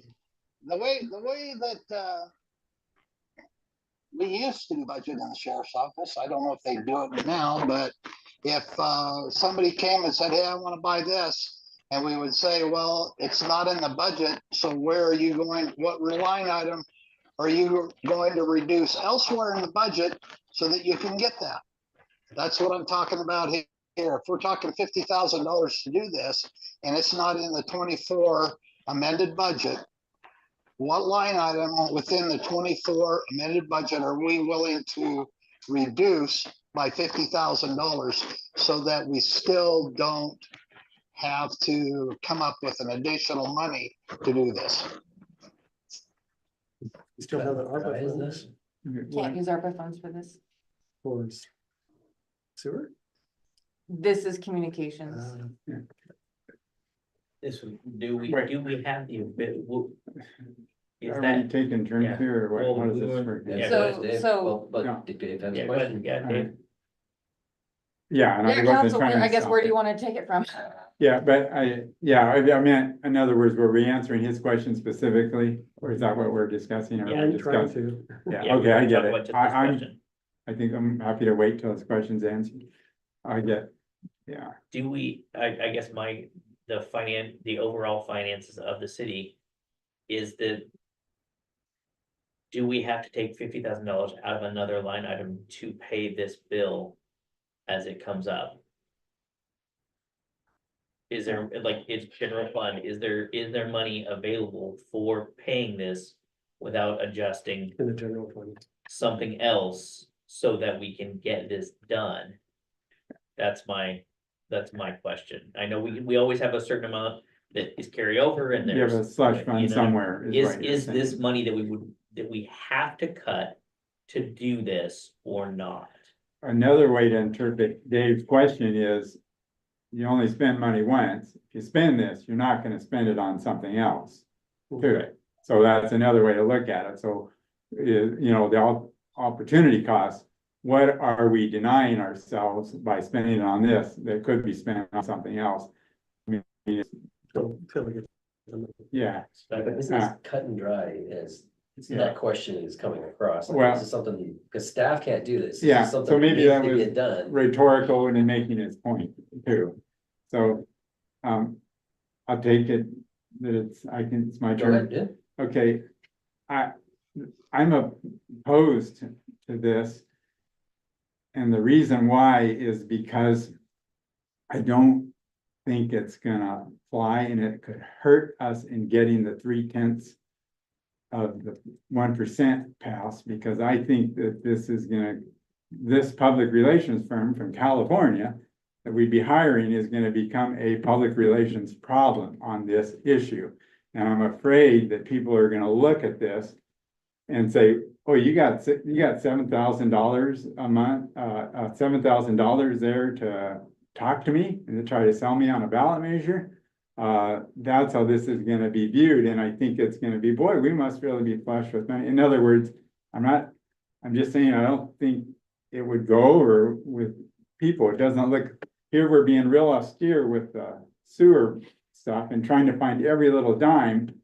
But here they're gonna see large dollars amounts go out to sell them on something, and they're gonna think, wow, that doesn't seem right. But here is an alternative to that. I really, that we can just not spend this money and do a really good ballot. Do everybody gets a ballot thing, a ballot, right? Voter's pamphlet. We can just do a damn good job of putting our arguments in that voter's pamphlet.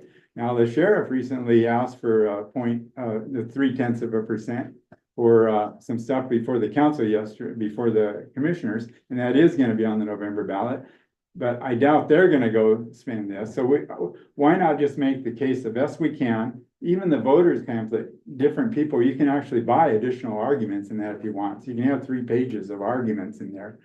And I don't know if there's any legal issues here, but in Oregon, if you have a ballot measure, it gets into a real gray area when you start using public funds to push that ballot measure. And I don't know the rules here, nor I don't. But in Oregon, this would be questionable whether this was legal, because you're using public funds to try to lobby the public. So these are just my concerns. I'm not supportive of this for those reasons. I don't know if it would sell in Peoria. Now, if you could, I don't think it's a problem if the public doesn't know about it. But if you went out and you told everybody, this is what we're doing, everybody knew about it, I think we'd get a backlash. And I don't want to hurt the 0.3% measure. I want that to pass. And so I just think this would hurt us, and is all. And they're gonna also say, and you picked up, we're gonna get in that California thing, and when they're coming in here telling us how to vote. So that's what I fear here. How many solicitations did you put out for support on this? I put out 2, I think the firm that we used for our sewer stuff, and then a firm that was recommended by City of Washougal. Let's use them. And they would be providing information. They would not be trying to sway information. They wouldn't be campaigning. We are strictly able to only provide information. And that's what they would be doing. That's a training that we should have to. Okay, sorry. Yeah, that's a training we're gonna need to have about what city council members, city employees, the city broadly can say related to ballots or ballot measures, especially when we put something out there, because it's not about strong arming the public to do what you want to do. It's asking the public, should this be done? And so that process is to educate them on the results, not to say you better do this. And that's going to apply to all of us, is to be factual about the impacts, not No, I persuasive. this. Right. And here's my argument on why it's. Yeah, and that notwithstanding, the expense here of watching our pennies, that being said, I would still have the same thoughts I had. I don't believe David's question ever really got answered though either. I don't know. Well, Well, I guess wait for Lucy. yeah, Lucy can. Yeah.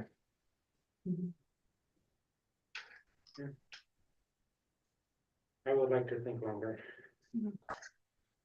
So one question that I have then is if this is not something that you want to do, then how do you propose staff move forward with the strategy that you approved at a couple meetings ago regarding external communications and communicating items to the public with regards to some of these items?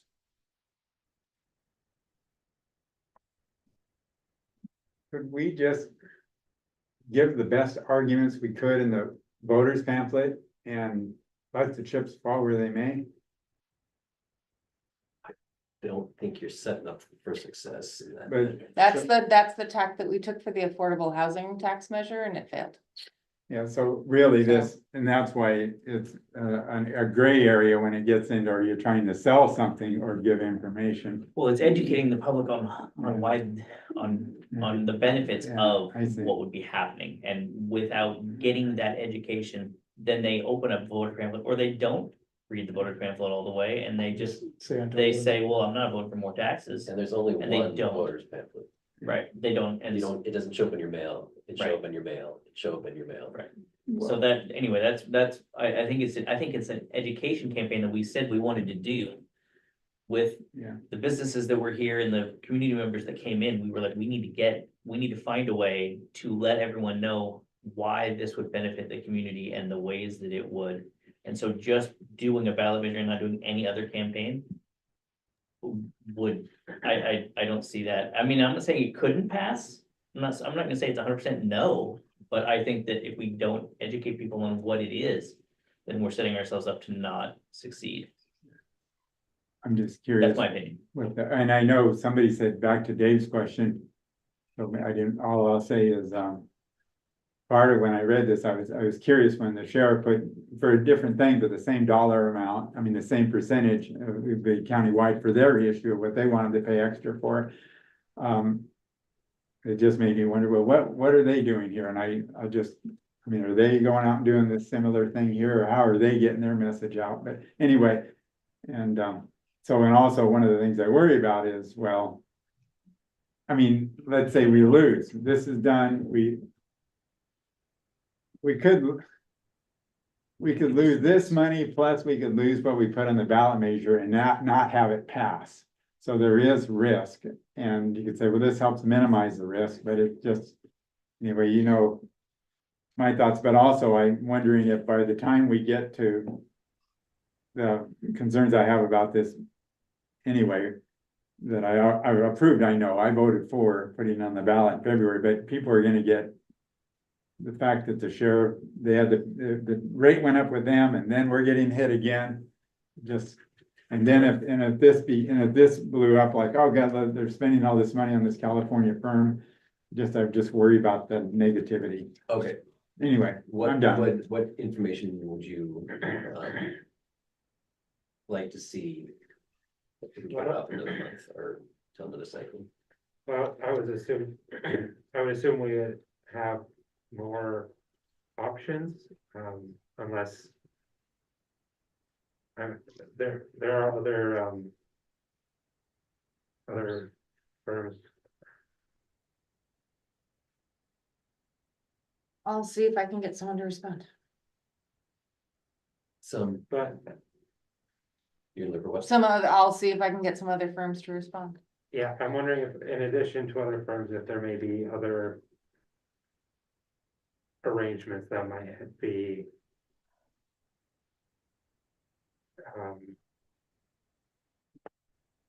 that might help without being as comprehensive maybe as this. I don't know, because we're talking about other local businesses are helping to educate people about the reason for it. So I'm just wondering if this is like a high end or low end estimate, I guess. This is low end.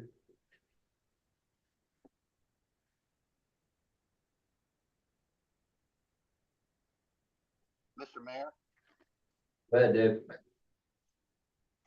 Liana, I have two questions. One, Do you know at the 0.3%, how much retail sales we would have to accumulate in order to be able to come up with, say, $60,000 to pull off this February ballot measure? Not off the top of my head. Dave, you got a calculator on your phone? No. Go ahead. Our The attorney is reason, running that, It's about 20. Yeah. Okay, but the so,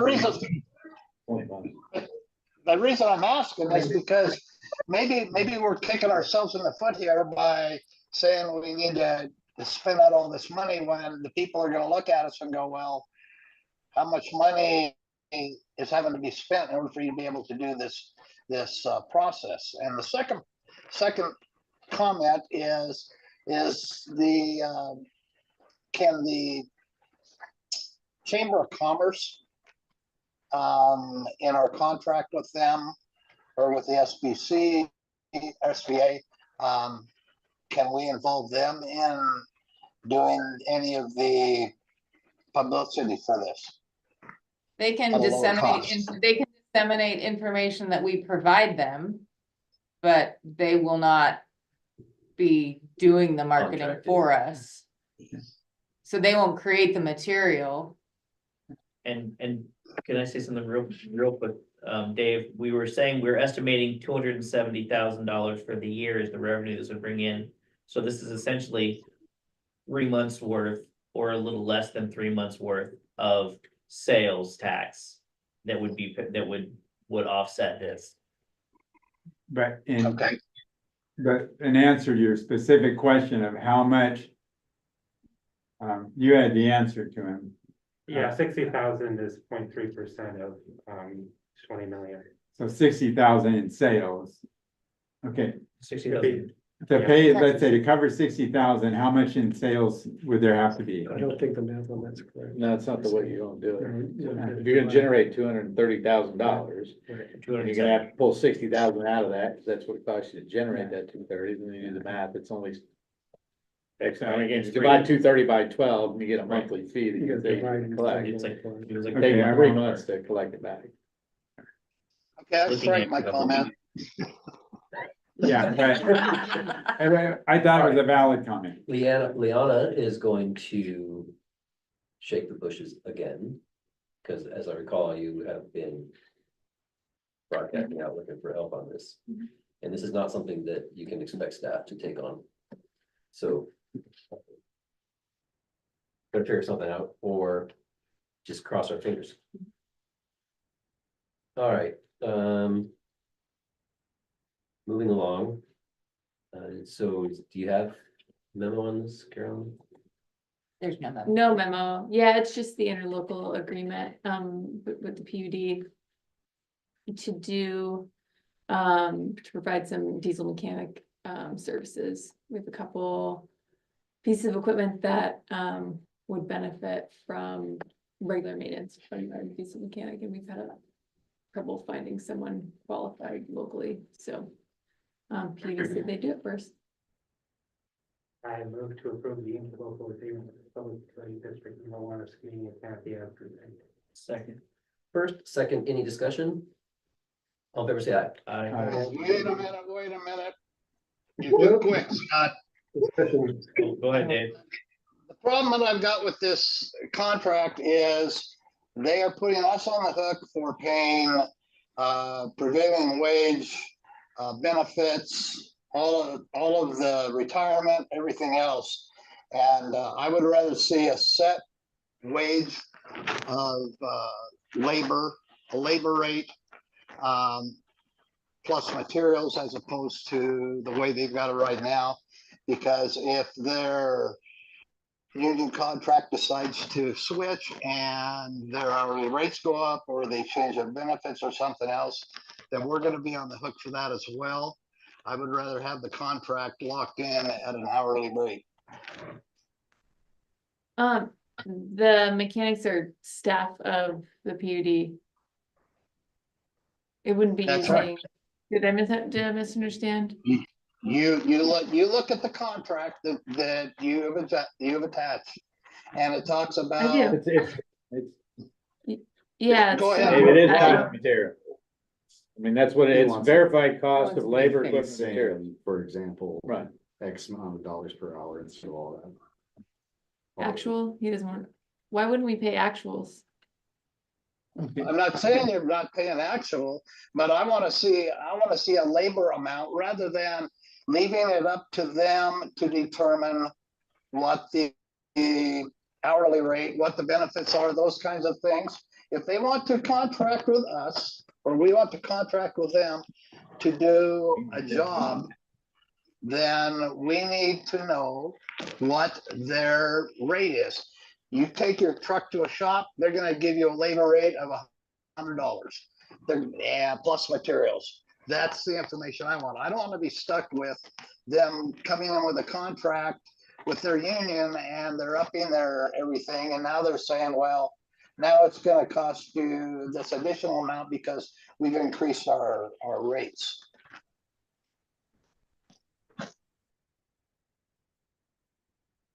Is that a problem? I'm just curious to Well- come up with a rate, one rate instead of, Did you say aye? Yeah, before, but then we reverted because we went so fast, he wasn't able to give comment because he didn't hear. And so that's why we reverted. So I don't know where we're at now. Just ask if there's any further Agreed. discussion. Yeah, but And I didn't hear any. yeah, and so when Does he, anyone it wanna went so change? fast, he wasn't able Yeah. to, so he got blindsided there and didn't was because of the communication. Anyone wanna Does anyone change want to retract their vote? I'm still an in order aye. To have a continued discussion with the process. here. Right. Did you vote? Aye. That, did you said? I'd be willing to retract my vote to discuss his question. And you said aye. Still say aye. Still 3-2, even if we retract that. Yeah, I just said I'd like to entertain his question, however that might happen, but if we can. But I'm not, as an interlocal, I think that we pay what I mean, we're doing time and labor for Instead of interlocal, so. actual verified costs. Right. Right, so I mean, I don't see, if this wasn't interlocal, if we're contracting with a shop from Cascade Locks, that's not interlocal.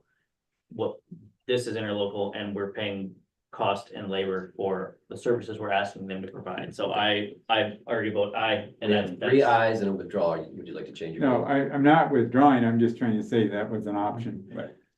But are we gonna get a report on this? I mean, what our expenses are every month, so we'll be able to monitor this, right? I mean, I don't anticipate us bringing vehicles in every month, but yeah, I mean, however it goes, we're gonna see the expenses as they come. And so could you remind me what our exit is at? I mean, so we're gonna be able to monitor this. We're gonna know what we're being charged and The whether or not we're invoices will be happy. included in the Yeah. regular voucher packet. You get the voucher packet every. month. Yeah, right. So that was kind of a rhetorical question.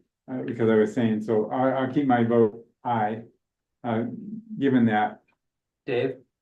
Aye or nay? I'm gonna vote nay because we don't know what that rate is. You just leave it up there. Thank you, Dave. So Leona, are we looking for, is this just a report or we like just? No, so, the request was to, waive the reimbursement. And so I included all the documentation in there. And so if council wants to, then it would be a motion. Otherwise, there's nothing. And I just, was trying to get it out, by last night. So, the request was, for, in essence, so the city's portion of the cloud permit bill is 15%. And so included in the packet is the bill that we paid last year, before we knew that we couldn't piggyback on with the code enforcement and the planning module. So 15% of the code enforcement module and the planning module was over $2,000. And so when I received the bill this year, for just the building module after we amended the agreement. The request was if we could receive those funds back. And the email is included in the packet as far as 178. why they Yeah. don't want to pay it back. Right. So at this point, there's been no agreement. No, I heard about it on Monday and included in the packet yesterday.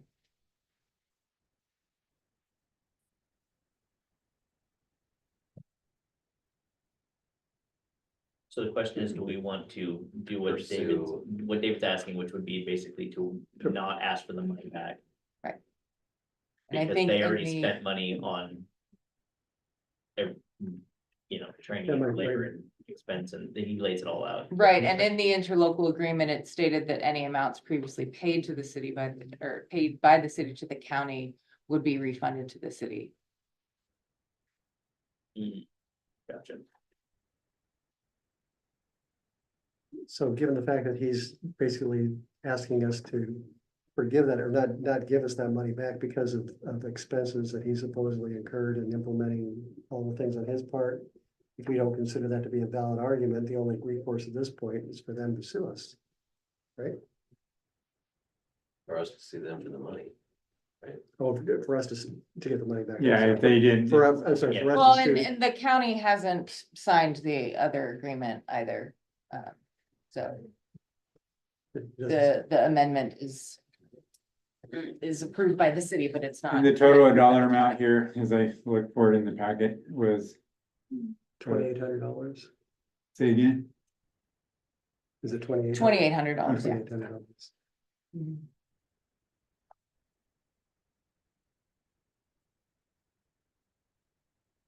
Do his arguments sound valid to you or not? We both spent a lot of time in standing it up. I don't know how much was related to the city's addition to that. So I can only go based off of what he was saying. Can I ask a question?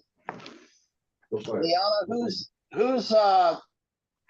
what was the reason, I guess, who's responsible for us not being able to piggyback on? Was the initial indication from the vendor that we could, or was it from the county that we could? It was from the vendor that we could.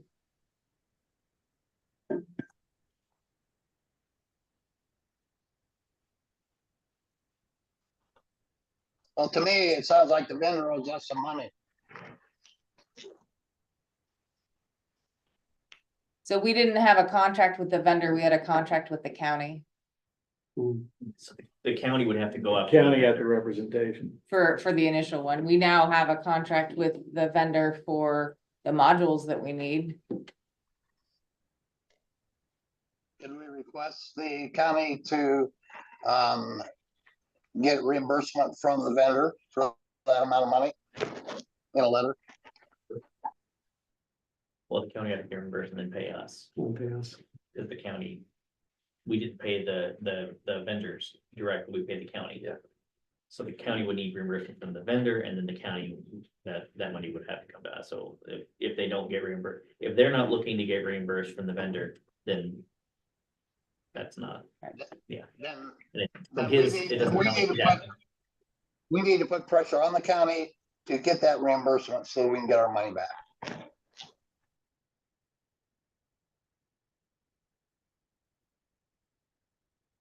You guys all feel that way? I mean, Probably is a first course. I would agree with that.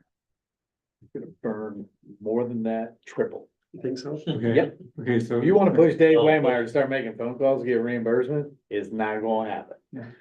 For You know- $2,800. right, 20, yeah, I was thinking, yeah. I can be as soon as practical, you step yeah, into the well, court, it's not. Yeah, we're- I think David Waymeyer is a good person in terms of, in other words, I don't want to hurt a relationship with the county Right. either over $2,800. And I think he's, and the reason I point out that I think he's a fair guy is because we can we can meet this request and then say to them, hey, just do the best you can, try to get this money back if you can. Would you please, strong arm him if you can, I mean, that's a wrong word. Send a nice letter. Send a nice letter, and if you can get us that money back, please do that. Having that goodwill kind of relationship with the county, I think is a better way to go than, us looking like, well, we're not, you know what I mean? Mhm. I just am concerned. I think he's a straight shooter, and I don't think he'd be asking for this if he didn't think it was fair. So Well, he's not asking for something. He's letting asking you know for the a no. response. So that's, in other words, we got, if that's the direction, I can reword the interlocal agreement. Okay, yeah. Thank you. well, I'm just reading the email thing from them. Right. No, No, yeah. but we would redo the terms because the county hasn't. They haven't approved amendment number 3. Yeah, okay, I get what you're On saying. the other He gets- hand, reading this thing all the way through, even if he sent a nice little letter off to the company, if they recouped any money, he'd probably want to keep it. Stuff. So Well, again, it's more staff time that he's burning, so that's Right, what I'm he's saying. The burning. net Yeah. result is a negative. Right. He's gonna come on the other end, on the wrong end of it. Yeah, And again, if David wanted to, he could get with the company and let them know they misrepresented themselves and the product when they initially presented it to the county. And that should be leverage for them to be able to handle that vendor.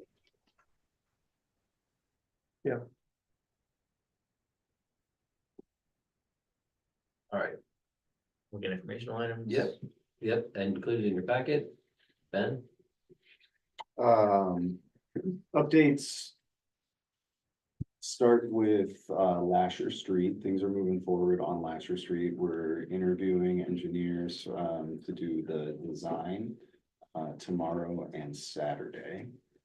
We've got all of our documents over to WashDOT for them to approve the contract with us so we can spend the state funds on that engineer to do the design.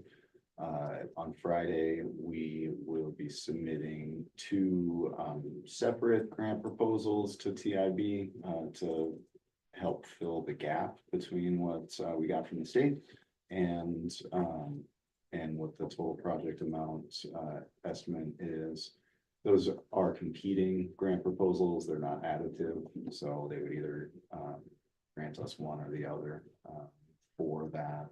And then we'll still look to submit a proposal to the CDBG. And I'm just realizing that I skipped over TIB. Transportation Improvement Board is the Washington state agency that determines how state gas taxes are distributed to cities. And so this process is one where we would hope to get a portion of that state gas tax distributed to us. CDBG is passed through federal funds, community development block grants, and those are for projects that primarily serve low to moderate income populations. Lasher has the assisted housing, affordable housing facility at the top. So this is one of the few projects in town that meets that. So that's all still moving forward. Thank you for the input on the sewer ordinance. We'll make those changes and reflect the draft back to you before going forward. Also looking at kicking off that agreement process with the state DNR for the tree protection plan, working with the PUD to fine tune our scope of work there. So there's no surprises about how that project's moving forward. Permitting wise, things are slow this year. I think I reported this the last time too. Slow this year in comparison to the last few. Chuck, your neighborhood, you can see that it's mostly full, and those are most of the lots that were available to build on or available to create that permitting activity. Starting in Chenadier with the new lots up there, starting means one application that's approved up there. I think that there's another one that is in some state of getting close. But overall, things are down. Expect that to pick up some once Chenadier starts to pick up some. Once Chenadier is finished, unless there's another subdivision out there, things will be slow on that permitting front. So these discussions about where can people build in the city or sewer or annexation all start to creep in when we don't have any lots to build on and prices continue to go up because there's more competition for limited resources. So some dynamics to watch for in the future. Future planning wise, as far as the planning commission goes, they've had a pretty light load, canceled a couple of the meetings in the last few months. And so they're not going to be bringing anything forward for you to review anytime soon. Focusing on these other efforts.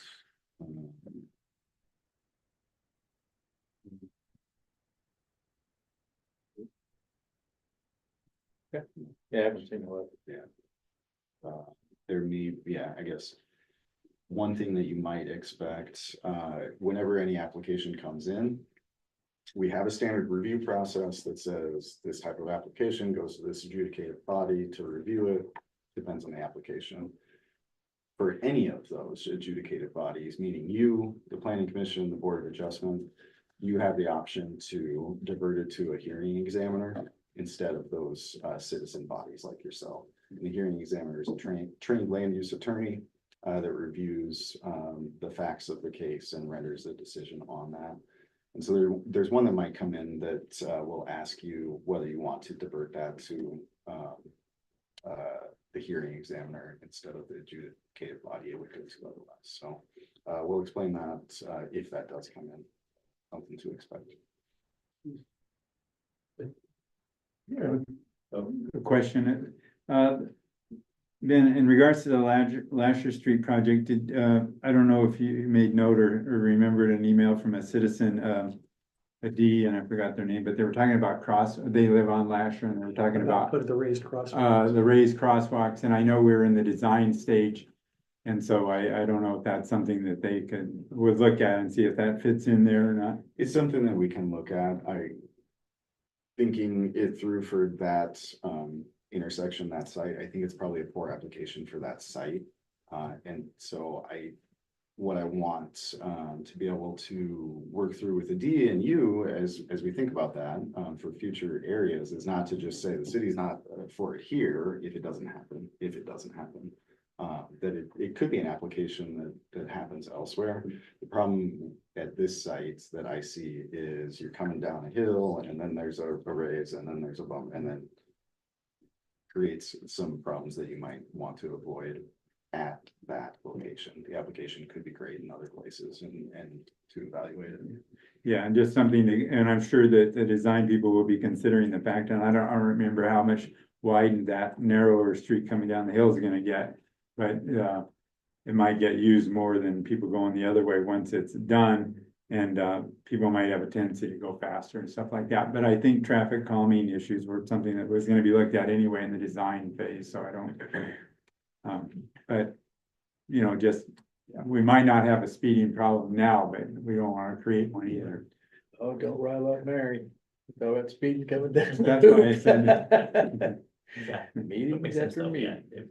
If it doesn't work, it doesn't mean it's a bad idea. It Yeah. means that intersection might not be the right one to do it on. But they'll be looking at traffic calming stuff there anyway, I would think as part of the design stage, right? And so whatever that ends up being. Yeah. Traffic calming is one of the driving. Right, and that was one of the whole points anyway of that project, as I Yeah. recall. Carol? In our water, division, we're likely gonna bump the cleaning and inspection of a couple reservoirs into 2025, just due to capacity to manage another contract. I've been talking about the 2-inch and letter meter inspections, that's pending a contract development, which is kind of a direct result of our public works contracting training.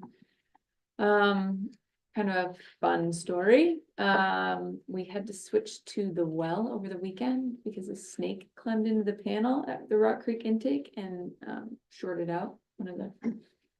So it's pretty gross, I guess. You fry the snake in there? Oh, yeah. Oh, that's. Steak jerky is good. Oh, it's nasty, I guess. Some up there for him. Poor Carson. Yeah, but, so that is something that can happen, I guess. I don't know why a snake would go there, but Don't have to guess anymore. yeah. Yeah. But on our wastewater division, our pump station project's going well. Fairgrounds is in operation. There's a few things at the site that still need to be completed, but our staff has taken over operation of that pump station. Kanaka Creek Pump Station is in startup, and Cascade will be opening up soon. We are recipients of the 2023 Outstanding Performance Award that Ecology gives for wastewater treatment plants. We didn't have any operator violations, so none of our violations were operator caused. So we got an award for that. So good job to everyone in the wastewater group, as well as there's support from all the public works folks. With streets, update on streets, Lakeview surfacing limits are being confirmed, and we expect paving to occur by the end of the month. CIV applications are due at the end of the week for next year, looking at doing downtown streets, so Railroad, Seymour 11s as part of TIB, and then Ash Alley as well. First Street project is in full swing, as you guys have probably noticed. They have kicked it off to a good start. They expect to have sidewalk in the next 3 weeks, so it's exciting. Striping is on Friday, so you'll have some nice pretty bright lines on all your streets. Clark County provides that service for us, so thanks to them. Equipment, the sweeper purchase is likely imminent. Just working on the justification memo and making sure that the one that we've selected is going to meet the need at the most at the best price. So in conversations with the vendor, and I want to appreciate the council's decision to approve the interlocal. The last time we had to get work done on the back truck, it was a 3-hour drive.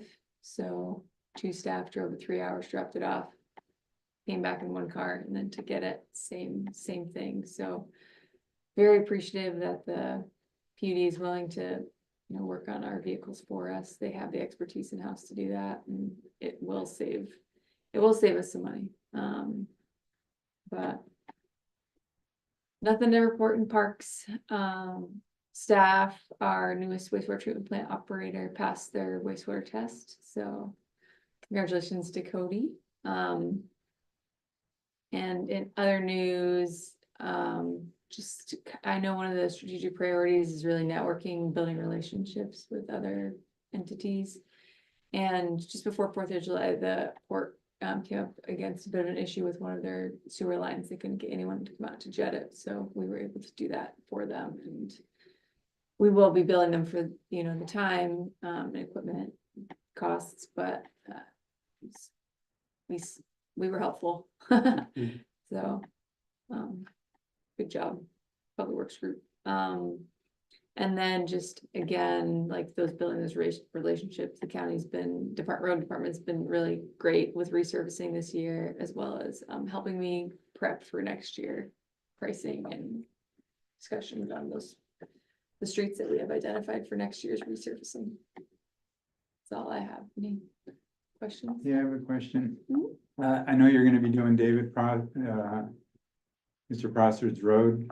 Yeah, pretty soon. Lakeview. And there was I guess he's talked to you about the turnaround at the end, how much paving would be done on that. Yeah.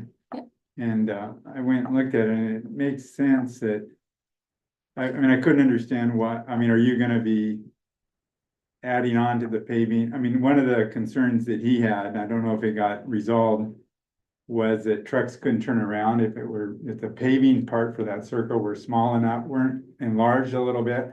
And when trucks turn, whether it be emergency vehicles or any truck traffic, then that'll degrade the edges. And so, look, to me, I went and looked at it, and it looked to me that, that I said, well, what additional amount versus those lines would it end up being? And it was a very small amount And so is there any, is there any reason not to enlarge it a little bit? Because it all seemed to be within the right of way, and as far as the amount being paid while you're on site. Because if we pave it and then it gets degraded, if the worst fear comes, there isn't enough radius for trucks to turn heavy equipment or whatever, well, then we kind of we degraded what we paid because we just, whereas if you're gonna make it a little bigger, make it a little bigger when you do it. So I'm So- asking your thoughts on that. Yeah, so there's two different types of turnarounds that you have at a dead end road. One is like a cul-de-sac and the other one's called a hammerhead. So one is such that you would make a multi-point turn to get turned around. The other one is that you would actually make a turn and not have to back up at all. Right. The size of that area is, we had an engineer do the design and they ran an analysis using a program called Auto Turn, and they took a vehicle that would have been comparable to the size of a fire truck, and they weren't able to get it to work turning around. It does always need to be like a hammerhead multi-point turn. So with the resurfacing this year, TIB gave us some amount of money. The county ended up sharing that they likely thought that the cost of the resurfacing was going to be more. So we asked the county to do Lakeview for us, because we had budget for Lakeview, and we were planning on going out to a private contractor for that work. So part of the initial lines that were drawn that you probably saw, that was when we were still we were looking for money, and there was an opportunity to save money by just using the minimal amount of asphalt at the end of that intersection, or at that dead end. Since then, we've gotten, TIB has given us more money to finish that project. They had surplus this year, so they were able to give us more money to finish resurfacing, and so we should have enough money to increase the limits of the pavement section. But I'm meeting with the engineer and Dave tomorrow on site to discuss it more. Okay, yeah, that was good. And I went out there and I was trying to figure out, and I know that that's been a long issue of, getting that done. So it just, boy, it's finally done. That's getting done, which is great. And so so anyway, that's really good news what I'm hearing from you, because it just seemed to me that the amount extra that kept all those neighbors happy on that road, and their arguments the logic made sense. And they were saying that they thought they could get things resolved with you, so they weren't complaining or anything. But it looked like a minimal amount of extra pavement. And I thought, boy, while you're out there, well, it'd be nice to have it done right, because what if it ended up being that did get degraded? And I just thought, then that's, so anyway, okay, that's good information from you. I appreciate it. I just had two quick curiosity questions. Sure. In my ignorance. Ryan Allen has been resurfaced. Are they gonna get a slurry on top of that, or? They usually do, fog seal. I don't know if they have done it yet or not. I've been out the last couple of weeks, but have they not? Did they already do it? Yeah, What are the layers? yeah. Describe that, what are the layers that go on? Oh, I don't have that. It's like in-depth knowledge, but my understanding is it's oil, rock, and then on top of that, it's like another layer of oil in very, Okay, so very there won't general be any terms. slurry over the top of that then, no. And maybe I'm confused what you mean by slurry, but A flush asphalt surface as opposed to.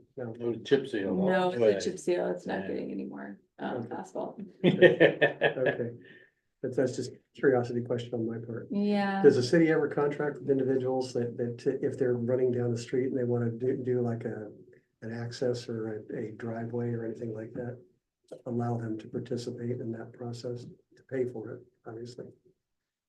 I mean, it's a great thought. I know I've had similar thoughts because we have requirements for approaches, to pave your driveway approach.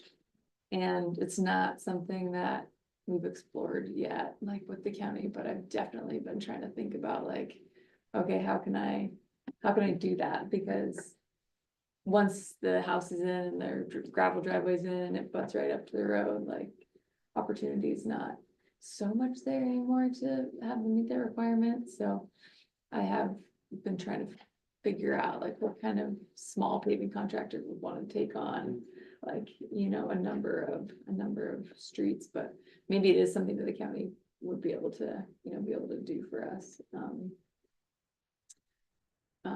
Yeah, I don't know. I think it would be challenging for them to do it at the cost of the parcel owner. But it'd be great if we could figure out how to do it.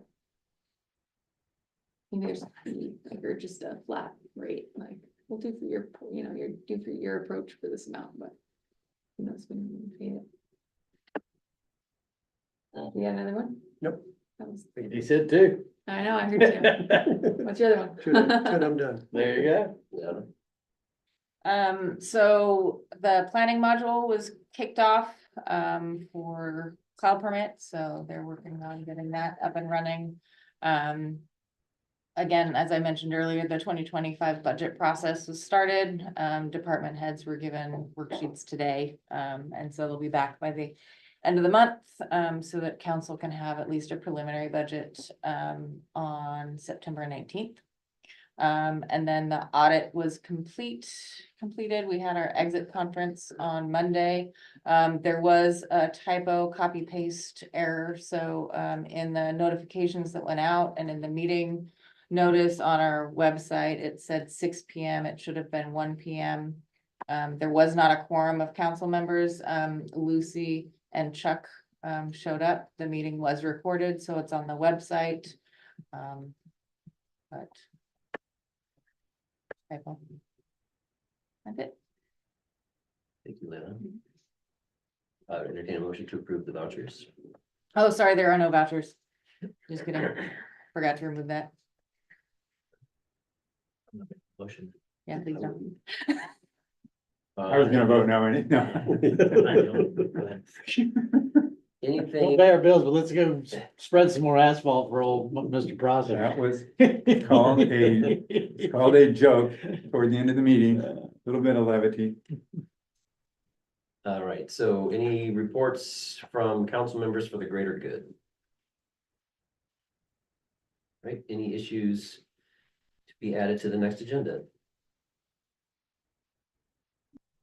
All right, this is an opportunity, or did you?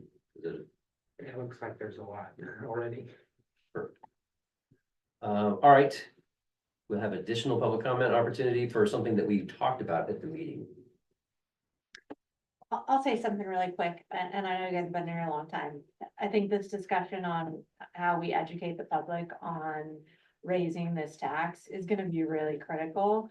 Because you are talking about an off election where it's hard to get people in this community to vote and show up. And I think they're gonna wanna really understand why we're doing this and what benefit it gives them to have the tourists come in. Because otherwise it gives them a chance to really talk amongst themselves and just think they're getting taxed again. So, you know, think it through. I think, you know, I understand wanting to look for someone more local. That makes sense to me too. I know it's hard to get people to respond sometimes to work for a public entity because we just don't have a ton of money and it is, PR is very, very expensive. And formulating these educational pieces is very expensive as well, but it is something to think about. And I think for the future good, I know it's hard to spend money when you don't know what the outcome's gonna be, but the risk of waiting a lot again, and then having to spend that money, you've lost the money you were gonna gain and you've spent the money anyway. So something to think about just as someone who's in the community, kind of understanding how important it is to really make people think about voting. It's not just about educating them on the issue. It's, you gotta show up and here's why. And there is a huge benefit to them when it comes to their sewer and water. So just my 2 cents as someone who lives in this area, something to think about. Okay. Yes, right. I would like to say congratulations to your public works department, getting some of the departments with ecology. I mean, I've sat here for 12 years. I think we got one of those at one point. So your public works group. Yes, The absolutely. fact they got the ecology on your side finally, fabulous job. Great work. Well, it I'll wasn't relay cheap that. to get them on, no, either.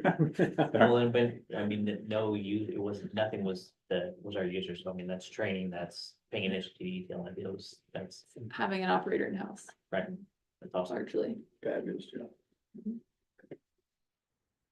Thanks for that. All right, meeting adjourned, 8:28.